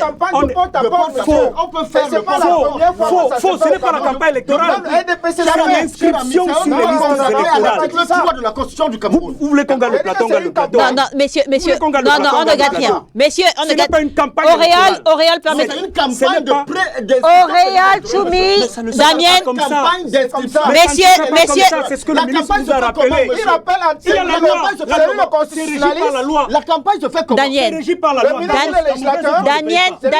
Damien Macon, monsieur le maire, Auréal, je vous rappelle à l'ordre, je vous rappelle tous à l'ordre. Non, oui, sauf que si vous criez tous, on ne s'entend pas. Donc, messieurs, permettez à Damien, à Auréal, qu'est-ce que je dis? À Auréal de poursuivre. Et c'est une parenthèse, Auréal. Vous n'avez pas, je vous dis, vous n'avez pas le droit de donner les bons et les mauvais. Les mauvais. Non, Auréal. C'est politique. Monsieur le maire. Qui plus est, est-ce que vous avez des populations camerounaises qui sont venues vers vous se plaindre ou qui ont rédigé? Oui, bien sûr. Qui ont rédigé formellement des plaintes. Bien sûr, il y a eu des plaintes. Permettez-moi d'en douter parce que je n'en ai pas vu. D'accord. Poursuivez. Damien, je pensais qu'on avait un accord. Et on écrit des choses. Poursuivez. La question. Je ne peux plus la question que je posais, c'est sur la classe dormante. La classe dormante. Le président du conseil électoral a donné des instructions au directeur général des élections et il ne sait plus finalement... Il a fait des recommandations. Il a fait des recommandations, il ne sait plus finalement. Non, c'est le président du conseil électoral qui commande l'institution et les CAM. C'est lui qui est... C'est le conseil électoral qui est l'organe ayant autorité sur l'élection Cameroun. Vous l'avez dit. Maintenant, revenons donc sur rapidement, on n'a plus beaucoup de temps. La question que vous avez posée. Oui, la classe dormante. Écoutez, vous allez faire un constat. Le développement fait par Damien tout à l'heure m'a fait sourire. Parce que c'est justement ça, l'approche politique idéale pour enrôler les Camerounais sur les listes électorales. C'est-à-dire l'instruction, la formation, la sensibilisation. Mais regardez ce qui s'est passé. Depuis 2017, il fait bien le souligner, il parle de son parti, je parle du mien. Qu'est-ce que vous observez? Que, au sorti de l'élection présidentielle de 2018, le secrétaire général du comité central du RDPC, son Excellence Jean Kueté, n'a jamais passé une année sans faire, un trimestre, pardon, sans faire une tournée sur le terrain. Tant et si bien que, il y a eu d'abord des tournées au niveau régional, des tournées au niveau départemental, et lors des tournées au niveau communal, c'est tout le dispositif institutionnel du comité central RDPC qui est descendu sur le terrain pour mener des séminaires avec les acteurs de la base. Je vais vous dire, il y a même des présidents de section qui financent les sous-sections en matière de déploiement, de logistique, pour aller inciter les Camerounais à s'inscrire. Et qu'est-ce que ça a donné? Je veux dire, c'est l'opposition en 2018 et en 2018 d'abord. C'est une bonne frange de l'opposition qui s'est retrouvée à émettre des discours, et même à la télévision, même sur des plateaux, on les voyait, dire « Oh, écoutez, on connaît déjà les résultats. Le Cameroun, c'est l'un des pays au monde où, quand il y a une élection, on connaît déjà celui qui va gagner avant le jour dit. » Une fois que vous développez un tel narratif, Une fois que vous développez une telle narration, je vous le dis donc, je suis au RDPC. Une telle que vous développez donc une telle narration, vous mettez les Camerounais en difficulté. Psychologiquement. Est-ce que c'est ce que vous faisiez quand vous étiez dans l'opposition? Moi, j'ai été un patron de la communication. Quand on parle de communication, c'est structuré. Ceux qui le font aujourd'hui, ceux qui le font aujourd'hui sont... Mais c'est ce que vous aviez passé le temps à faire et c'est extrêmement dangereux. Rapidement. Dernière chose, c'est que on ne peut pas, attendre de 2018 à 2024. Qu'est-ce que vous constatez? Et quand je veux le dire, ils vont encore se fâcher. Vous constatez que le mouvement 11 millions d'inscrits était sur le terrain pendant que les autres faisaient des marches. Bon, vous l'avez et c'est en 2024. Vous l'avez déjà dit. C'est en janvier 2024 c'est en janvier 2024 que tant mieux, ils sont en train de vous amadouer pour rien. Nous, on n'a pas peur. Tout à l'heure, je sors en disant que... Non, je sors en disant que... Damien a dit tout à l'heure que... On fait tout pour que Cabral Libi n'aille pas à l'élection. Cabral était candidat en 2018. Il a dit, je vais dire... Le président Paul Biya a peur de qui? Il a dit en sujet d'entrée, en une minute, il a dit en sujet d'entrée. Je précise que vous n'avez pas répondu, parce que c'est une question. Je vous ai dit. C'est une question. Il ne va pas répondre. Alors, monsieur le maire, en une minute, monsieur le maire, si vous pouvez également répondre à la question de la classe dormante, en une minute, selon des sources d'Élections Cameroun, 67 059 personnes ont pu s'inscrire entre le 30 et le 31 août, soit près de 9% du chiffre total de cette année. Comment est-ce que l'opposition et même le parti au pouvoir, comment est-ce que vous pouvez œuvrer pour maintenir cette effervescence lorsque les listes seront rouvertes en janvier prochain? Je pense que c'est beaucoup plus de sensibiliser les Camerounais et de faire comprendre aux uns aux autres que s'il faut qu'il y ait un changement à la tête du pays, ce ne serait pas les urnes et qu'à ce niveau, chacun a son rôle à jouer. Je crois que également le taux d'abstention que vous avez demandé, c'est le fait que les Camerounais ont été un peu désabusés par la classe politique. Très bien. Et du coup, et sans compter que l'administration est en phase avec le RDPC pour truquer les élections. Donc ça fait qu'à un moment donné, les Camerounais ont été complètement désabusés et ils sont dit, en tout état de cause, ils ont tous les moyens nécessaires pour décider des résultats qu'ils veulent avoir. Donc ça, c'est que je pense que c'est... Je précise juste que l'administration a toujours dit que... C'est ce que vous dites. S'il vous plaît, quand on fait les meetings du RDPC, le gratin administratif vide les bureaux, ils sont tous présents. Et il ne faut pas dire que ça soit... Monsieur le maire, en une minute également, en termes de chiffres, quel est votre... Monsieur le maire, en une minute également, votre objectif en termes de chiffres avant la présidentielle de 2025. Il faut franchir la barre de 10 millions. Et pour ce faire, je pense que la sensibilisation doit continuer sur le terrain et même dans les églises. J'ai par exemple apprécié l'initiative du père Ludovic Lado, qui a pratiquement... fait en sorte que dans les églises catholiques, aujourd'hui, les chrétiens sont conscients de ce qu'ils doivent avoir une carte d'électeur au moment même de prendre la communion. J'exagère un peu, mais c'est la même chose avec les enseignants qui demandent aux étudiants d'avoir leur carte d'électeur. Parce que vous vous souvenez que dans ce pays, il y a un discours fondateur de la démobilisation de la jeunesse qui a été prononcé par M. Paul Biya, qui à l'époque avait dit l'école, les écoliers et la politique aux politiciens. Pourtant, et ça je dois rappeler aux jeunes, pour sortir. La solution au problème des jeunes au Cameroun, c'est l'engagement politique.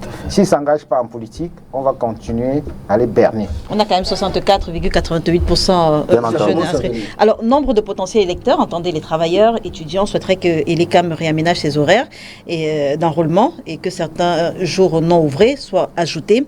Quel est votre point de vue pour l'optimisation des opérations d'inscription sur les listes électorales d'Amien Macron? En une minute également. Rapidement sur la frange dormante. Un auteur américain a théorisé le learn helplessness, l'impuissance apprise. Comme le disait l'aîné et comme l'a théorisé l'honorable Cabral Libi, on a dit au Camerounais il ne sert à rien d'aller s'inscrire sur les listes électorales parce qu'on connaît le résultat du scrutin à l'avance. On a réussi avec les partis politiques d'opposition à démontrer aux Camerounais que ce n'est que par cette voie qu'ils trouveront un meilleur avenir. Je crois que les Camerounais doivent continuer à partir de janvier à s'inscrire sur les listes électorales en se disant que ils auront un lendemain meilleur en prenant leur destin en main. Merci Damien. Merci Auréole d'avoir été avec nous ce dimanche. Monsieur le maire, merci. Nous vous remercions et le seul souhait que nous émettons sur ce plateau, c'est que les partis politiques se mettent ensemble pour trouver une plateforme. Merci monsieur le maire. Merci également monsieur le maire d'avoir été avec nous. Non, c'est pas une affaire de piège. Merci, merci. Merci Damien, merci également Damien, merci également Damien. Mesdames et messieurs, permettez-moi de conclure. Mesdames et messieurs, merci de nous avoir Damien, merci de nous avoir suivis. L'émission est rediffusée. L'émission est rediffusée. Auria Choumi. L'émission est rediffusée ce soir lorsqu'il sera 21h30 et demain lundi lorsqu'il sera 13h30. On se retrouve dimanche prochain sur les antennes de Spectrum Télévision. Si bien sûr Dieu le veut, bon dimanche à tous. René a dit que Cabral ne sera pas candidat. C'est ton problème. Qu'il soit candidat ou pas.